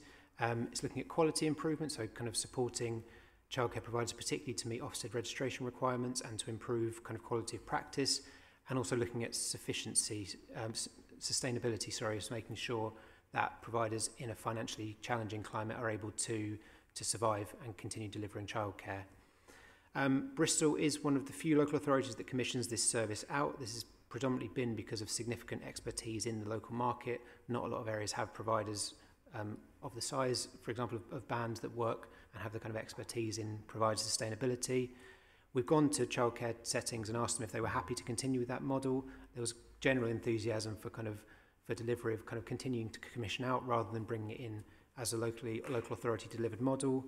But where we are looking at changes is that currently there's a training element delivered to childcare settings in this contract. This is looking to bring that in-house because we already have early years and portage specialists delivering training to childcare settings, and the current contract is not delivering training, it's securing training, and it's allowing us to kind of focus on our kind of priorities of training focused around inclusion. You know, one thing that came up loud and clear from our engagement with Bristol Parent Carer Forum was that settings didn't always feel that they were trained, for example, in kind of understanding neurodiversity, and by bringing that training for in-house we can enhance that and focus that on where we've seen that parent carers want to see training delivered. Yes, so it's a reduced contract value to account for that, and also to give our Access to Childcare Fund, which kind of provides additional staff members for children to be able to access childcare, school-age children with special educational needs and disabilities to be able to access childcare settings. That had been funded on a year-to-year basis through underspends. This now gives it a kind of permanent budget basis on that to be able to kind of continue the work that's being done on that into the future. The contract is also one that looks at kind of bringing money into the city. The current contract has a KPI that it should be delivering at least 10% of the value of the contract in additional grant funding brought into the childcare sector. It's more than doubled that currently, and that's a KPI we're going to be bringing into the new contract as well. Thank you very much. Has anybody got any questions in relation to this contract? Ellie? Yeah. It's not really a question, but more of an observation for anybody that sort of isn't aware that this is an area that has struggled for a long time. It feels like in Bristol that we've always struggled to provide the numbers that we need in terms of early years childcare. So it's really good that this feels like it's going in the right direction. We're supporting it a bit better and thinking about that extra, bringing that extra funding as well, because it's a sector that is not having the easiest time. Yeah, I mean, early years and childcare sector is one of the best in terms of what Ofsted make of it. Over 95-96% of all providers are good or outstanding in Bristol, and it's been like that for a very long time. And the Department of Education, when they're looking to do something within the preschool age group, Bristol generally is invited and kind of seen as quite a beacon of good practice. So I want to really celebrate and acknowledge how the quality of childcare and early years that has existed in Bristol for a long time. So this is one of those general duties that local authorities have. It's not an absolute duty, so we have a general duty to ensure sufficiency, and that speaks to the fact that you don't have to send. It's not compulsory to educate your child until they're of compulsory school age, and so therefore it is this really kind of, it's a balancing act between what the demand is, what the needs are of the children, how many hours, those sorts of things. Although there are changes in this space because the government is looking to up the numbers of free childcare hours, and so the contract itself looks to develop providers and encourage providers to accommodate those 30-year hours, because we're not in a position where if childcare providers don't want to do that, they don't have to. So there isn't a kind of, so it's about trying to encourage providers to meet that need, because that is something that, as we know, will be growing. And then the other area is the free hours for 2-year-olds. To encourage those that are entitled to 15 hours for, free childcare for their 2-year-old child to understand that exists and that they can access it, and then be enabled and supported to use that childcare if that's something that they would like for their child. So if there's Katja, yeah. Sorry, I didn't want to. I have spoken to Band about this, and it's one of the reasons why I think with their work. I've known them for years and years and years, and their work that they do, they're very good. I hope they do get the contract. What's sad is that I know this is constrained times, is that the budget is the same, and they did say that the budget has been the same for a while. The other thing that they spoke to me about was they have an element of safeguarding in their in the work that they do, so helping the providers, because they don't actually provide the provision. They help the providers provide the safe spaces and safe working conditions for the children and the care that the children need for that time period, the under fives and the childcare settings. And they were wondering whether that was not in the, I don't know if it is in this, but in the contract, who is responsible for the safety, because they do quite a bit of training around it, as well as helping the groups to do safer recruiting, because that's also important to get the right staff in place in the first place. And they said sometimes when there's a safeguarding issue, sometimes they deal with it and sometimes the council deals with it. This is what I understand. I'm not quite 100% sure. And they just wanted to know, to formalise that a little bit, because they didn't know who should have been dealing with it if there's a safeguarding issue in one of the settings. Yes, so that is something that in the current contract for the first time tried to define where band were to kind of offer that support. They obviously all work will be done in kind of partnership with our safeguarding education team. It's not a kind of complete division, but I think in previous contracts there had been a much more of an ad hoc, and if there was capacity, the team might go to band and say, do you have capacity to go and look at this provider? This contract is much more now defined about, your work is to kind of help them understand their safeguarding responsibilities, access training to kind of upskill staff and make sure that, and respond to in reviews, particularly those picked up in Ofsted kind of inspection. So it's kind of defined in there, but there'd still be work with the safeguarding education team. It wouldn't be a kind of complete split of responsibilities. Yeah, because it's an important role, and sometimes if there's something happens, the service provider doesn't know who to turn to because they need the help, because they're usually often very small centres, aren't they? They're not like big schools or anything. They're very small centres. What was the other thing I wanted to talk about? Now I've forgotten. So no, we'll be voting for this, so this is quite good contract. There was something else now I forgot. Oh, it was the 9 months. As far as I'm aware, it's 9 months that the 15 hours freeze coming. So from 9 months old. The 9 months is bringing in is 30 hours for children of working parents, but the 15 hours for 2-year-olds isn't limited to working parents. That's for eligible 2-year-olds. Oh, I see. Okay. Because I know that she was worried about the bump in numbers because of the 9 months working parents, 9 months, 30 hours free. I know that she was worried about that, the capacity to fill that capacity up. Yeah, and even though we've got a fall in the birth rate, but yeah. That has been a significant kind of focus of the work that the contract's doing currently, and will continue to be, because yes, and also there's uncertainty about the degree to which that will be taken up. There's building capacity in the sector to be able to, but also understanding, as Councillor Townsend said, we don't know necessarily everyone with a 9-month-old who works will put them into childcare, so it's kind of understanding that balance and what the need is and the demand is as well.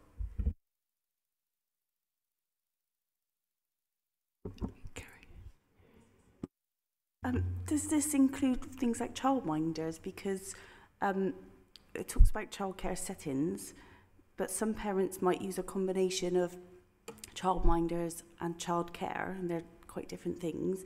And I used to be an early years practitioner, but not in a traditional setting that might fall under. So it was for a mental health charity, and lots of the parents we supported had a lot of anxiety about returning to work. So quite often they would go on long-term sick, and it would cause, it would exacerbate their mental health, especially parents that, for example, didn't have a childminder where they lived. So there might be really good childcare settings, but there might not be places for them to send their baby or toddler there. So, that prevents them from going to work. So if you might use a childminder before they go to nursery or a childcare setting to kind of get them ready for that.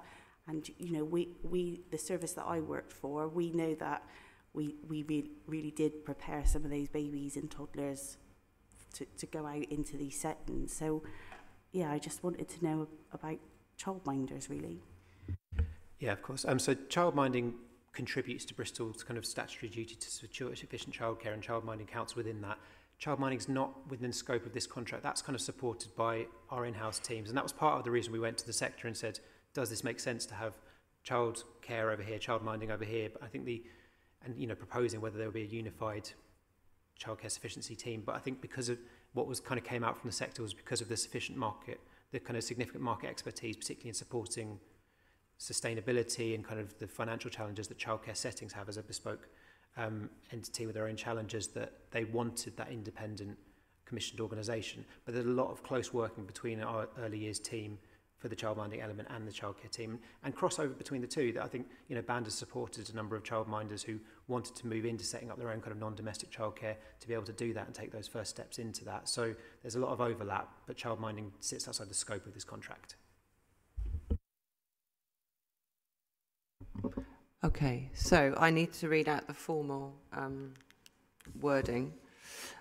So this is a key decision because it's over £500,000. So this is what you're being asked to vote on, to authorise the Executive Director for Children and Education in consultation with the Chair to procure and award the Childcare Development and Sustainability Service in line with the procurement rules and the maximum budget outlined in the report, and to secondly authorise the Executive Director for Children and Education in consultation with the Chair to invoke any subsequent extensions or variations specifically defined in the contract being awarded up to the budget outlined in the report. So it gives some flexibility for a bit of contract change. So is there somebody that will second that? Thank you. Okay, so I'm going to ask so if we're happy to follow the recommendations, please raise your hands. Okay, that's unanimous. Okay, thank you very much. And that brings us to the end of the meeting. Our next Children and Young People's, I think it's towards the end of August, if I remember rightly. Yeah, so towards the end of August. So 2.5 months, something like that. So have a great summer. Thank you very much.